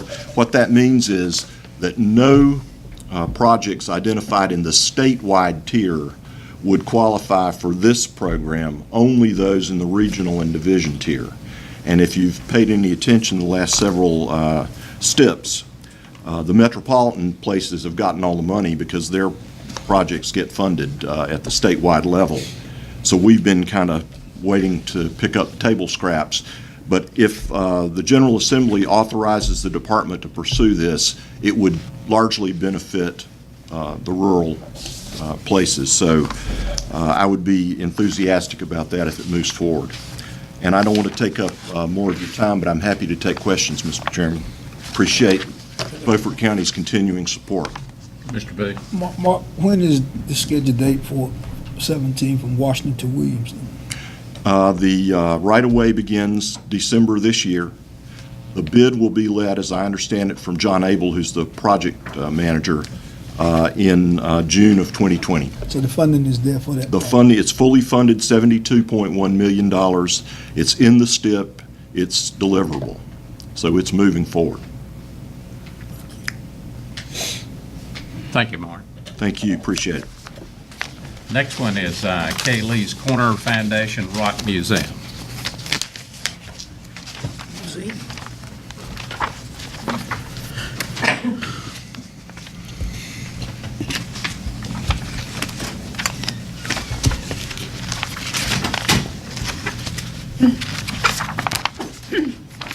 Well, thank you, Commissioners and Chairman. We're just here for, we have a very small request. We have a rock museum in Belhaven. We've been established about 3 years. It's under the same program, or it's a program under the same foundation as the Senior Club of Belhaven and the Arts Council.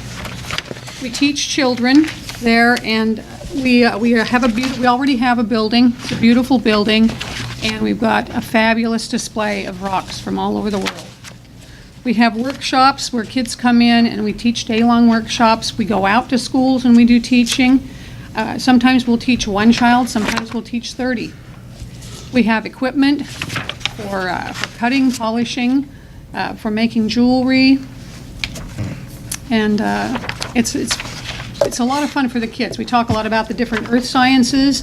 Depending on the age, the 2nd, 4th, and 8th grades have it in their curriculum in school to study rocks, and so we make it a lot of fun for them. When we have classes for the kids, we create collections for all of them. So they get a collection when they come to the class. We've done hundreds of these. We serve hundreds of kids. We haven't had much of a budget to work with. It's mostly been out of pocket. Last year we got one $1,000 donation. So most of this we've just been doing ourselves.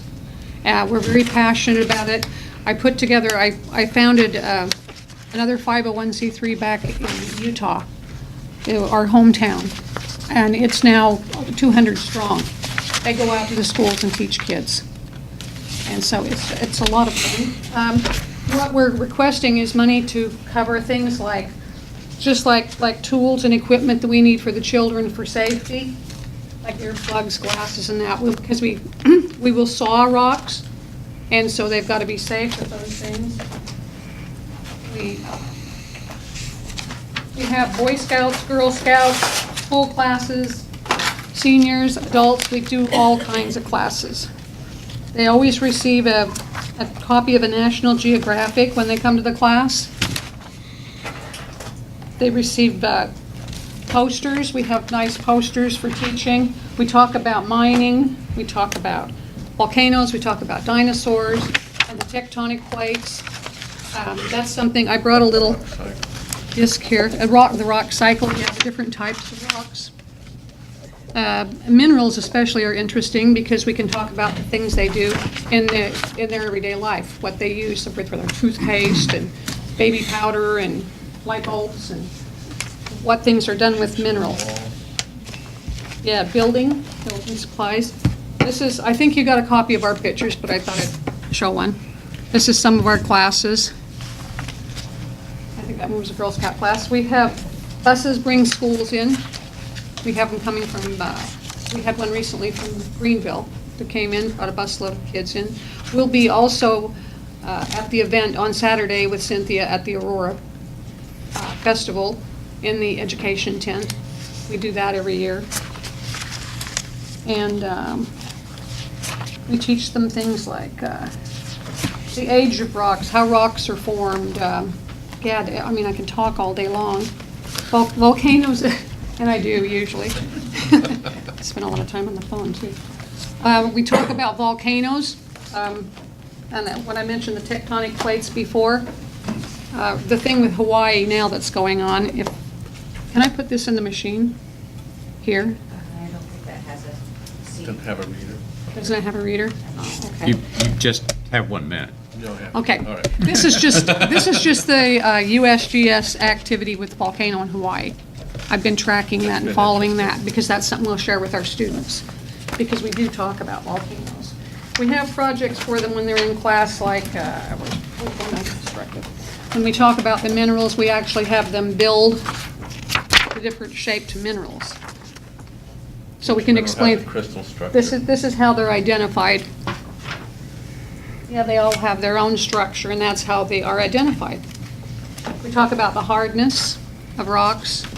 We talk, fill in where I'm leaving out, because I'm throwing everything I in. don't know, we're almost done, but yeah, with the hardness and the uses, and we teach lapidary.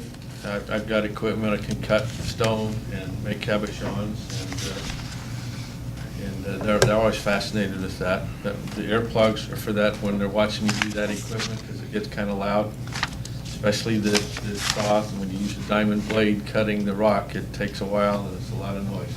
And we are 100% volunteer, and we don't have a lot of building costs at this point, but we need money for specimens for the children, for small equipment, for small scale models of fossils and things like that to display. But come see our museum. It's fabulous. We've got a beautiful display. Thank you very much. Thank you. The next one on here is Agape.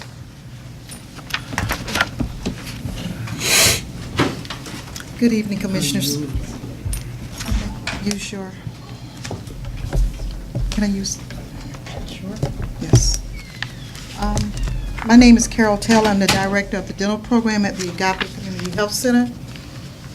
I have a small presentation to,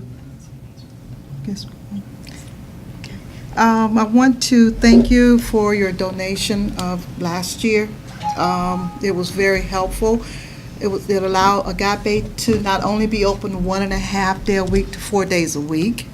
We're back again asking for continued support. Our numbers have grown. The word that we're open 4 days a week, the word of mouth is out. We're booking now dental patients we're in November. I had a patient today that I couldn't get her on until November, and that was kind of heartbreaking for me, so I just asked her to walk into the clinic, and if she didn't mind waiting, we would see her. My dentist that we have is kind of burned out. I think I'm going to lose her if, I don't get her some help. So I ventured out to ECU. I have 2 candidates that are interested. One graduated from ECU in 2016. The other candidate is a fresh graduate. I'm in the process now of doing the background investigation. Your assistance this year will allow me to bring on another dentist for the area and a hygienist. Budgeting, okay, it's a PowerPoint, I guess. I know I got a million on here. Let's see here. No, that's it says Martin County.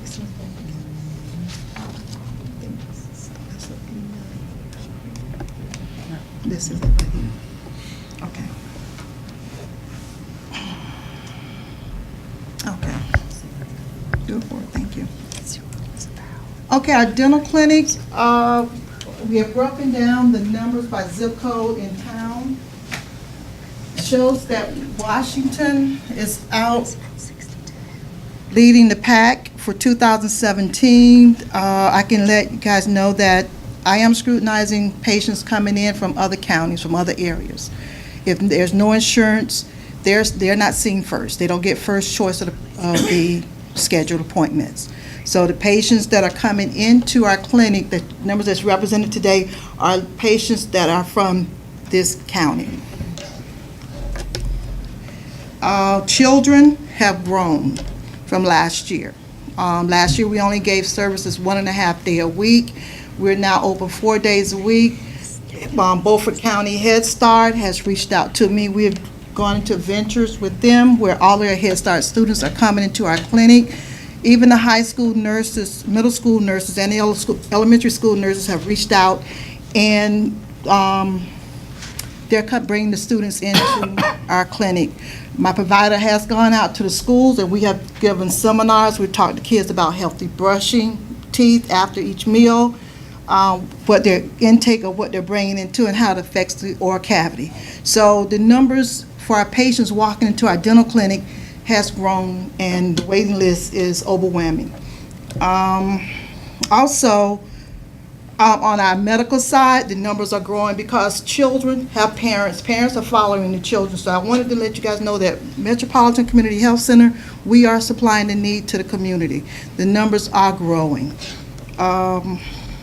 Behavioral health is a new program that has grown also. We're now over 100 patients. So with the opiate crises that we're having has plagued our county, our area, it is a disease. So Metropolitan Community Health Center, we are working hard with supplying that need to the area. Right now, our new additions, we are looking for new providers and clinicians to help fight that opiate crisis that we're having. I know I've gone through it quite fast, and I will send this over to the clerk. Our pharmacy is also filling somewhere between 400 and 500 scripts a month or more. This is 2017. I do know we just hired another part-time pharmacist in our pharmacy. So all over the clinic, the numbers are increasing. There is a need for this type of clinic to continue to be in the community. We are working hard to serve, but it's just growing overwhelming towards over there. So we're asking for the support. I'm asking for the dental clinic because that number has overwhelmed me a little bit here. Our outreach to the community, we do back to school. Yes, sir. 5 minutes. Okay. We do back to school health screenings. Before kids go back to school, we give away book bags to kids. During the wintertime, we give free flu shots. Like I said, we work with Beaufort Head Start. We give away toothbrushes at Kids Fest, and then we just started our chronic disease management program over at the clinic. Are there any questions? Thank you very much. Next is the North Carolina Estuary.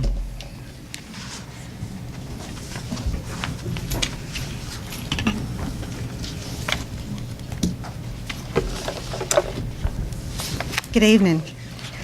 I'm Jackie Woolard. I'm the Executive Director of the Partnership for the Signs, and the partnership is the nonprofit that operates the North Carolina Estuarium. The most exciting message I can impart this evening is that the Estuarium is celebrating its 20th year of operation this year. For us, and we hope for you, that means that we must be doing something meaningful, and we must be doing it well.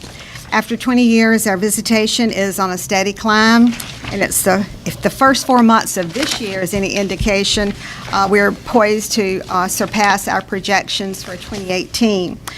So far this month, we have welcomed 1,416 paying customers. We have lots of people that come in and just look around, but that's 1,416 and adding about 55 that were there today. And those include visitors just this month from 23 other states. In your packet, there is a visitation breakdown from county and state and other states and other countries, but you have that information, so I won't take the time to go over it. School groups are still our target audience, and teachers are some of our best repeat visitors. They bring their new classes back year after year after year. An added addition to our school programming this year is teacher training in place-based education, because teachers are recognizing the benefits of a particular brand of experiential education, which is based on our regional environment, what they learn and what's outside the door in Beaufort County and beyond. Our local residents are also loyal visitors and supporters. They serve as program volunteers, as river roving captains. They bring their house guests, and many come over and over again bringing their grandchildren. New visitation is also on the upswing as Beaufort County and Washington are receiving lots of statewide media exposure as an inviting destination for travelers. When making a trip here from the Triad or the Triangle area, people expect more than just a scenic stroll along the waterfront. They want things to do and things to see in order for their visit to be successful and to be lengthened. The estuarium fills that expectation for them. And it's a fortuitous opportunity for us, once they come in the estuarium, to not just entertain them, but to educate them about a healthy estuary, what it is and how important it is to the entire health of the state. Over the last 20 years, the estuarium has earned a reputation as a credible source of science and history of North Carolina's estuarine region. Our education narrative has been used by K through 12 schools, community colleges, four-year universities, science-based organizations from across the state and actually beyond have solicited estuarium staff for advisory positions and instructional programs. It is imperative that the information we have on display and that the staff imparts to the public be accurate, be impartial, and be contemporaneous. And in that light, we are proceeding specifically to use a portion of our requested appropriation to upgrade and replace some exhibits to make sure that they meet those standards of being really contemporaneous, that we're giving factual information and really timely and up-to-date information. Over the last 20 years also, the estuarium has earned a good reputation as a viable catalyst for local economic development. While we cannot provide hard numbers on the economic impact of visitation, we can extrapolate known variables on commerce. We charge admission, we pay salaries to employees who shop in Beaufort County, we buy from local vendors, we pay utilities, insurance, and other operating costs. Our visitors and the people who rent the facility for functions add to that economic impact. They buy lunch, gas, and they shop. They hire caterers, florists, entertainment, and rent hotel rooms. As our exhibits require repairs and updates after 20 successful years, so do our basic interior furnishings and fixtures.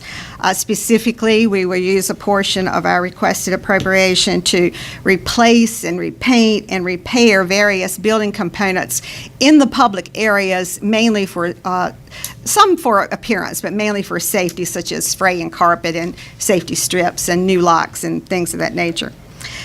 The most important message that I can impart to you this evening is the mission of the estuarium, which is to be a catalyst for environmental stewardship and sustainability. That mission is still relevant. and it's still necessary to the health and prosperity of Beaufort County. On behalf of the partnership and the Estuarium, thank you for the opportunity to present, and we are most appreciative of your support. Thank you, Jackie. Our next one is Open Door Community Center.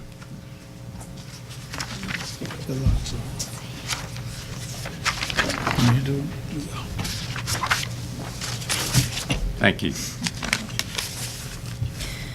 Thank you for this opportunity to appear before you. My name is Marcia Norwood. I'm the Interim Executive Director of Open Door Community Center. With me is Jeff Rumley, Fundraising Chair. Open Door Community Center has been established to address an unmet need facing some of the most vulnerable Beaufort County residents. Currently, there is nowhere in Beaufort County that provides safe shelter and hope to women and their children who do not have their own home. Zion Shelter serves men aged 18 years of age and older. Ruth's House serves those dealing with domestic violence. Rosehaven will serve female veterans. Greg Singleton, Executive Director of Federal Programs for Beaufort County Schools, gives the number of homeless children in Beaufort County as June of 2015, 48 homeless children. June of 2016, 99. June of 2017, 124. These numbers do not include their mothers. During the week of February 5th through 9th of this year, he informed us that 12 children were reported as homeless. That's 12 children in 5 days. The need is great. The goal of ODCC is to provide the women and their children with safe shelter up to 6 months. The women, working with the case manager, will analyze their unique situation to determine what steps need to be taken to help them become ready to be in their own home. As their future unfolds, it is our hope they will be in a position to give back to Beaufort County. My name is Jeff Rumley, and I appreciate the opportunity to talk to each and every one of you. What I'd like to do is just kind of give you a brief synopsis of where we are with this organization and where we're going. Presently, our goal is to be open late summer, early fall of this year. Merle Moore is our contractor on record and license, and he's been providing a lot of his services for free. So far this year, since we've started, this group started around 2016, and we have raised about $184,000. Our expenses to date are about $146,000. $72,000 of that, if y'all recall, was for the purchase of the house, which is on Cal Farm Road. It was previously the office for PM Moore. During this whole process, we have had tremendous support from local churches of all religions, and also from the businesses. We've had some nice support from businesses. First Source has been very generous with their donations. Also, we have had 8 signed MOUs, or memorandums of understanding, with different organizations. About 30 of them have been approached here in Beaufort County, social services and other organizations like that. They are all ready to help. They know the need here is tremendous. The construction cost is about $100,000 to get this place up and running. Presently, right now, we have been very fortunate to have the Blue Hats from over at Cypress Landing providing all the labor for free, and they have done a tremendous amount of work for us. And we have now have the building stripped down and getting ready to sheetrock. Our immediate needs right now are the HVAC system. First Presbyterian Church has got a challenge going out with our congregation to raise the money for the HVAC, and we have signed a contract for that. So things are moving real quick with this construction. Like I said, it's a need that we need tremendously in this county. Most of the people that you see that are homeless here, you would never know. And the reason they don't come forward, the reason they don't go to DSS or other organizations is because these ladies are scared. They're scared their children will be taken away from them. So they hide right out here in plain sight, right in front of you. They may be in a car at Walmart. They may be downtown just kind of walking around. The men, usually you can see them walking around the streets. The women with their children, you don't see them. They will move around different people's couches until they get kicked out. They'll stay in their cars. And so this is a crying shame of this day and age that we don't have any organization here in Beaufort County to help with this need. The committees have visited just about every shelter within a 100-mile radius around here, getting a lot of information from down in New Bern has one, Greenville has one, and consistently they are calling us saying, hey, we got some people from Beaufort County here. We can't let them in because we're full. And that's the problem we're running into, is they're full everywhere around here. And so we need that opportunity here for these women and children. This is not a place where women are just going to camp out for 6 months and they're gone. They will sign contracts. They will be encouraged to better themselves through further education so that when they get out, they can be productive members of Beaufort County and just help everybody.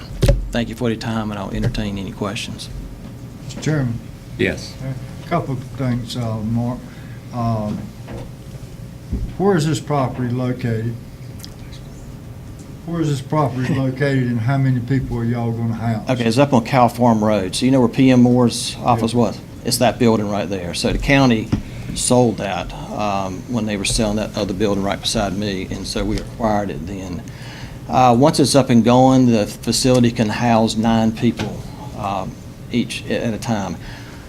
In there will be an overnight house manager, so to speak, to stay there.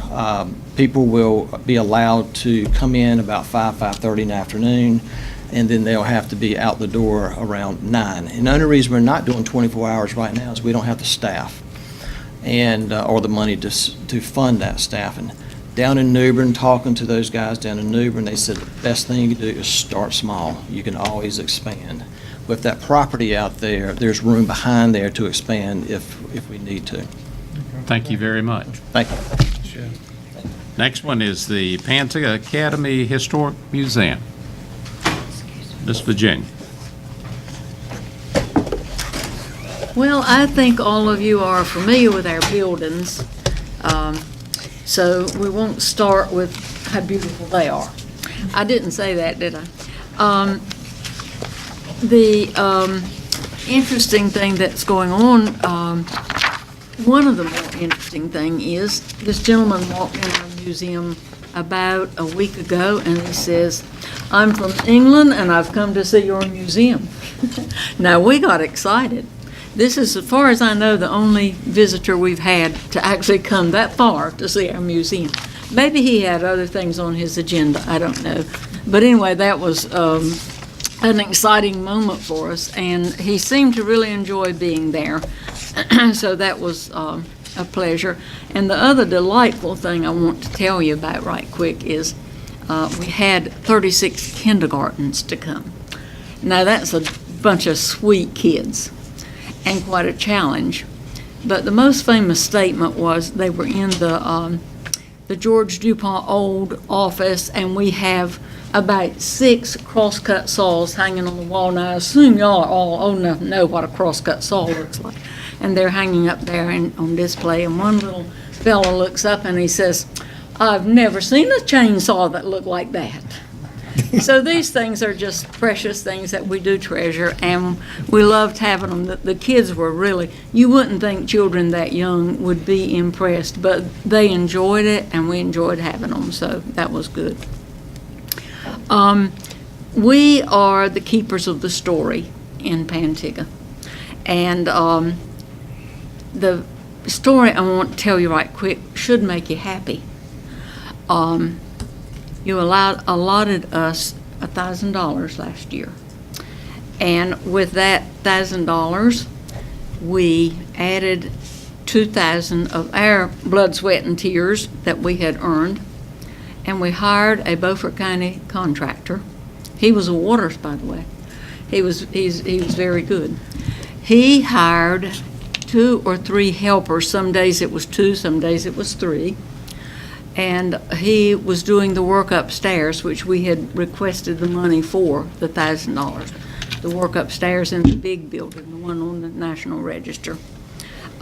He bought the lumber supplies and the things he would need. Of course, he furnished his own tools, but the supplies he was going to need to work up there, he bought those from a Beaufort County lumber company.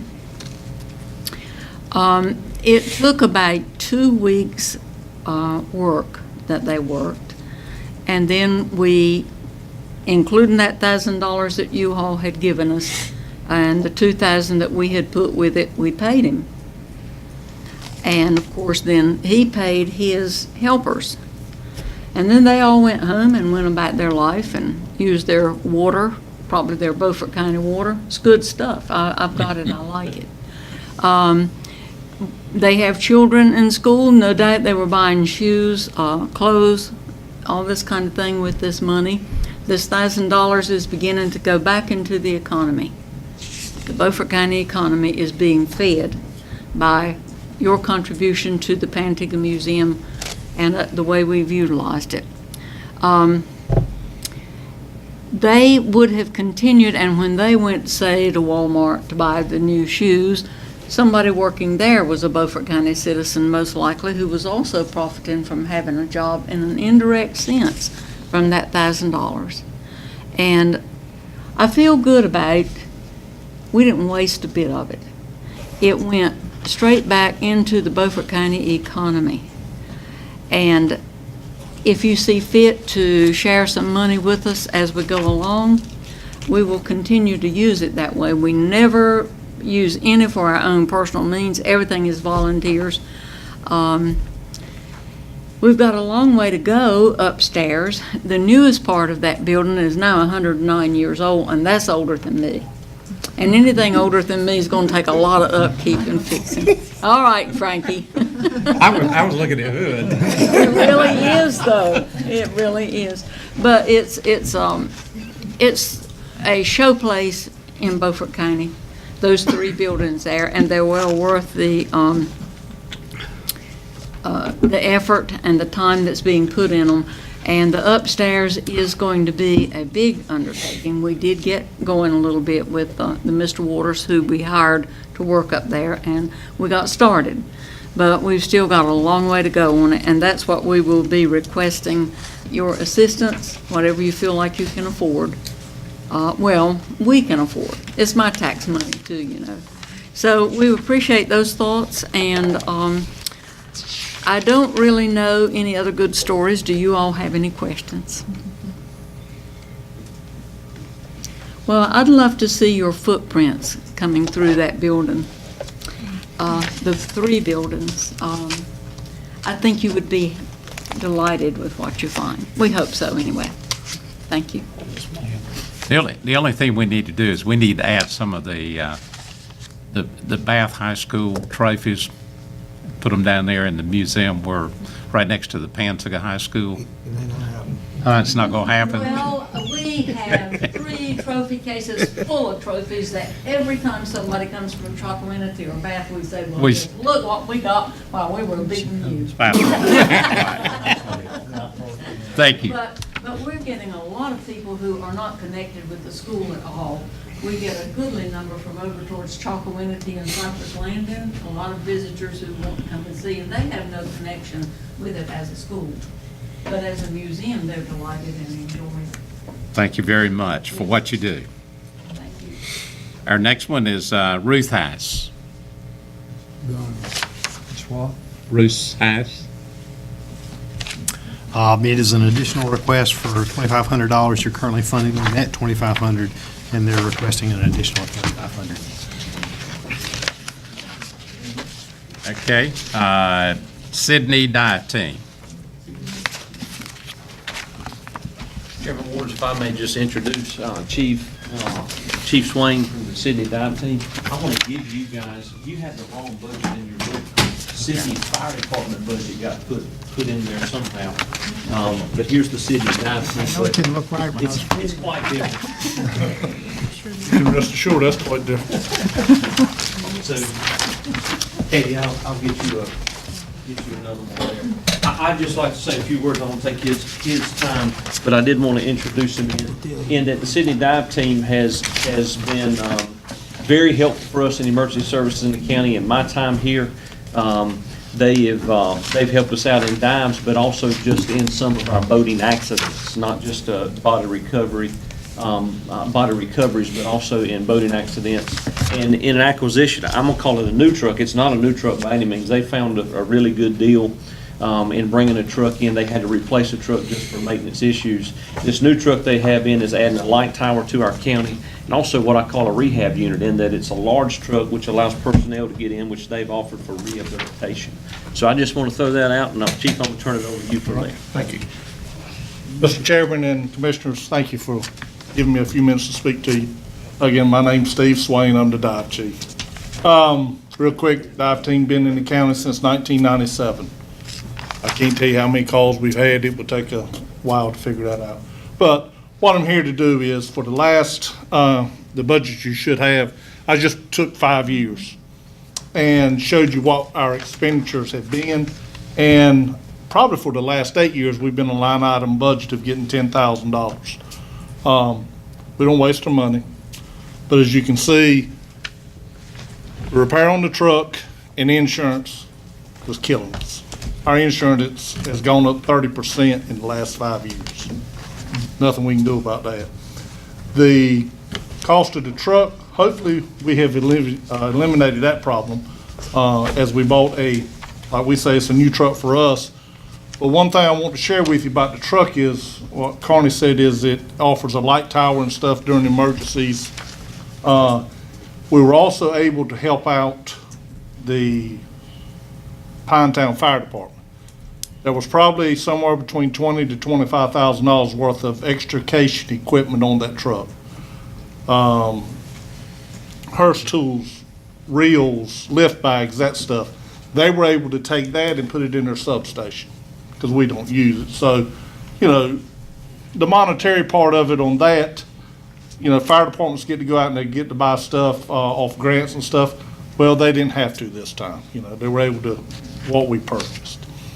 We're asking for a $5,000 increase in our budget, just for the simple, just try to offset what things are going up and the money that we spent. Any questions, concerns, comments? How many, are all y'all volunteers? Every one of us is volunteers. We all work different jobs, you know, all around. How many members do you have? Right now, Commissioner Hood, I think it's 16. I'm fixing to pay workers' comp, and I can tell you that, you know, once I have to pay that. That's another thing, that's gone up. Used to, that was a flat rate of like $50. It's gone up now. That kills us.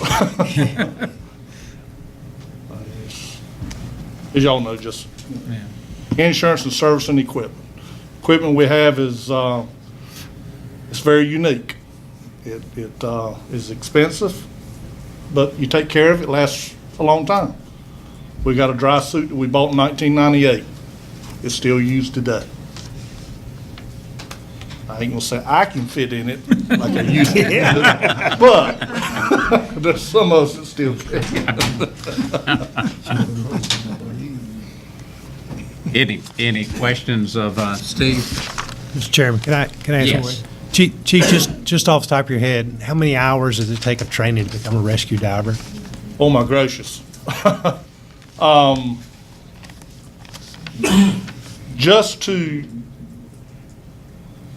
You're looking just to get certified in open water is 25 hours or so.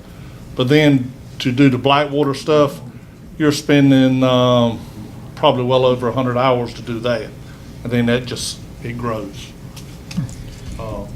And there's a difference. I mean, it's nice to be able to go down and see these chairs, but I make this room dark, it creates a whole different environment for you. So you have continuing education on? We do. Actually, all of our divers have gone through what's called an ERDI, and it's Emergency Rescue Dive Instructor course that one of our members is an instructor. He taught us. We done that, 3 years ago, I think it was, Ken. And the new members that we've got coming on, we've got about 4 now that we've got to do another class for. So we'll bring them up to speed, and that basically goes through everything that we do, our search patterns, how to handle situations, just dealing with the hazards of the tasks that we do. And one other thing we do, we bought a piece of equipment to go on our big boat. It's a side scan sonar. Not as fancy as the one the county has, but it is another useful tool that we use in helping when we have a drowning victim. Thank you, Steve. Our next one is the Greater Bath Foundation. This is a request from Greater Bath Foundation. They spoke at one of your previous commissioners' meetings requesting some funding, and you directed them to come back in the budget process, so this is that request.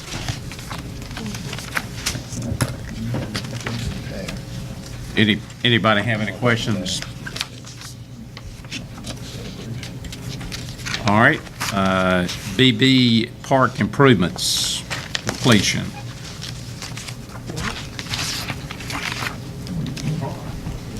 P.S. Jones Park. In my book, it says BB Park improvements. I was just telling you what it is. We'll take that. I apologize, but I read what was in the book. Okay.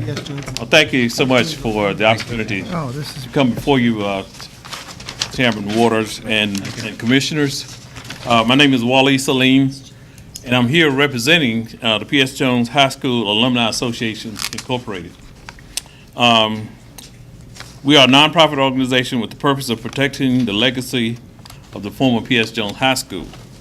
Our association was successful working with the Beaufort County Schools in obtaining a grant from the Kate B. Reynolds Foundation in the amount of $200,000 to develop a park with the playground on the property located at the former high school. They're on bridge between Bridge and Pierce and 11th Streets. The grant is being administered by the Beaufort County Schools. The City of Washington also participated in the development of the park by financing and the construction of a bathroom facility on the site, which has been completed.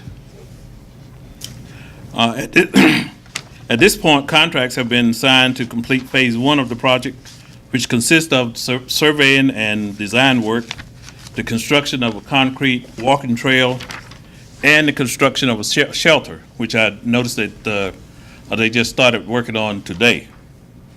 Well, maybe it was yesterday, but they just started working on that just recently. An additional part of phase 1 is to provide fencing around the perimeter of the complex, and that's what brings us here today. We're here to ask you to provide additional funding we need to complete phase 1 of the project, consisting of installing the fence. The quote for the fence is $17,000. You have this information in front of you. Quote for the fence is approximately $17,681.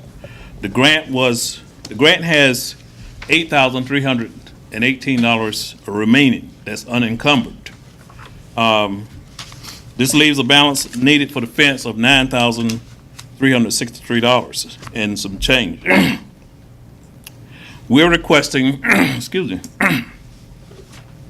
we're requesting from you 50,000. I mean, not 50. My glasses are fogged. That's your own. Right. Yeah, I'm reading my numbers wrong. Excuse me. I requested $5,000. So you might say, well, you might get that. Our association has 2 fundraisers to try to come up with the additional funding that is needed. The additional funding that would complete the $9,300 that's needed. The fundraisers including we have a brick sale project, memorial bricks that will be placed out there in the park, and that's going quite well so far. And so we're anticipating having some funding from that, and also from we're planning fish fries and chicken dinners sales the first one coming up in a couple of weeks. So that is the anticipated way that we're going to raise the remaining balance of this. So we're asking you for $5,000. Once phase one is completed, then the Cape B Reynolds Foundation might possibly, we've been led to believe, make an additional amount available to move into phase two, which consists mainly of playground equipment that will be placed out there, for the children. We feel we'll be in a strong position for a new grant with the demonstrated support of the Beaufort County schools, the City of Washington, and the local citizens who are working to make this project a reality. All of this is part of the Cape B Reynolds efforts to provide assistance for citizens to have access to healthy living choices. And so you have in front of you, my handwritten note for the request. I did the best I could with this. So I hope that you'll accept that. And if you have any questions, I'll be glad to try to answer. Any questions? Thank you very much. Thank you. I apologize for the wrong name. No problem. It is close to the BB Park, which is a project that's, I think it's pretty much complete. This is across the street from what we're planning. It's bordered by 11th Street and 13th Street, I believe.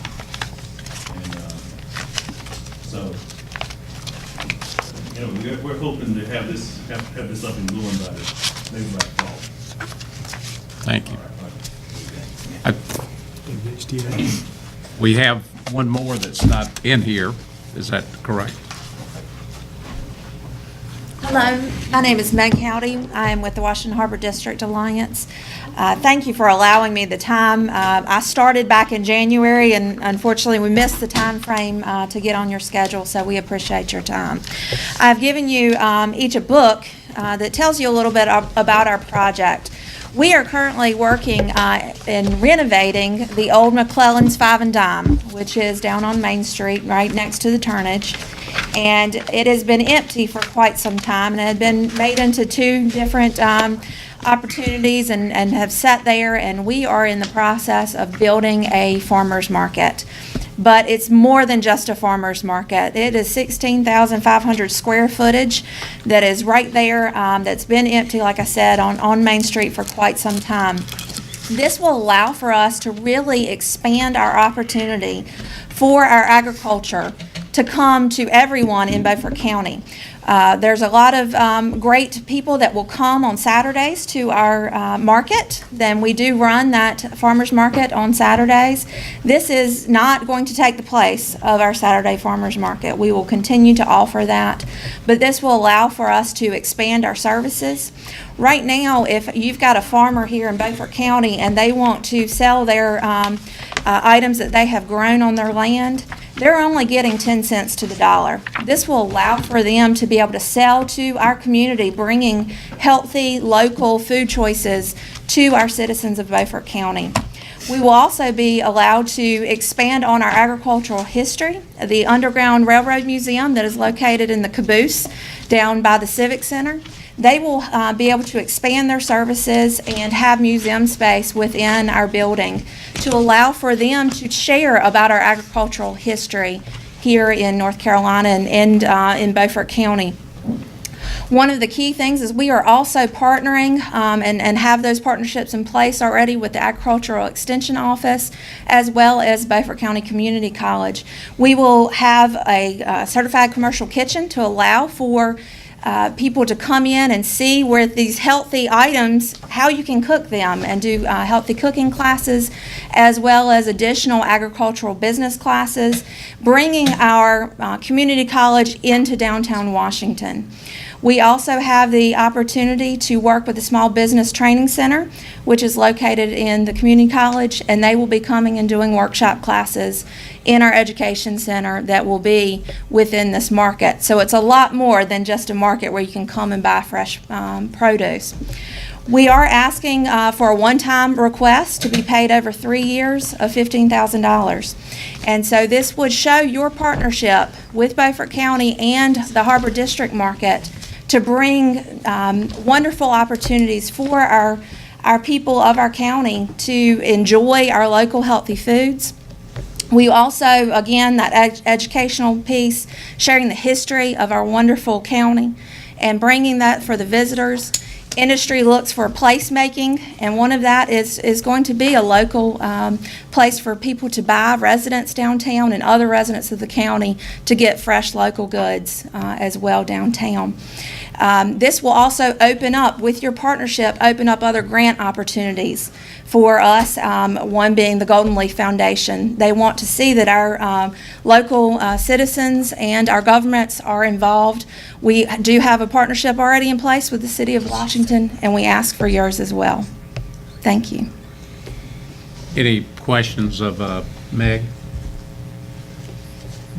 Meg, did you say 15,000 over a 3-year period? Over a 3-year period, yes, sir. My information is on the last page, so feel free to reach out to me with any questions. I have lots of information that I can share with you. And please come by, and I'll be glad to give you a tour of the building. Okay. Thank you very much. Chair, you doing good. Okay, we're down to cost of living adjustment for the water fund. This is simply the 1% and the 2% based on the payroll for the water department. Okay, and the next one would be the amount at 2%. Yes, sir. And that's based on a $1.1 million payroll.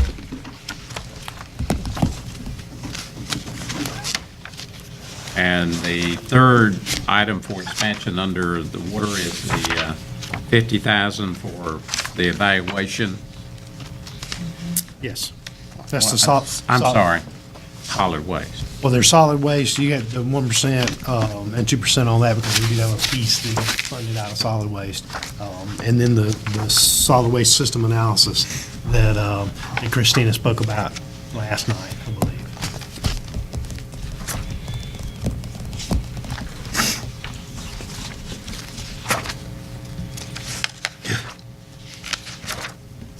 Is that the last page? That's the last page. Good. Wow. Good, I'm proud of You guys, thank you very much for allowing us to move through.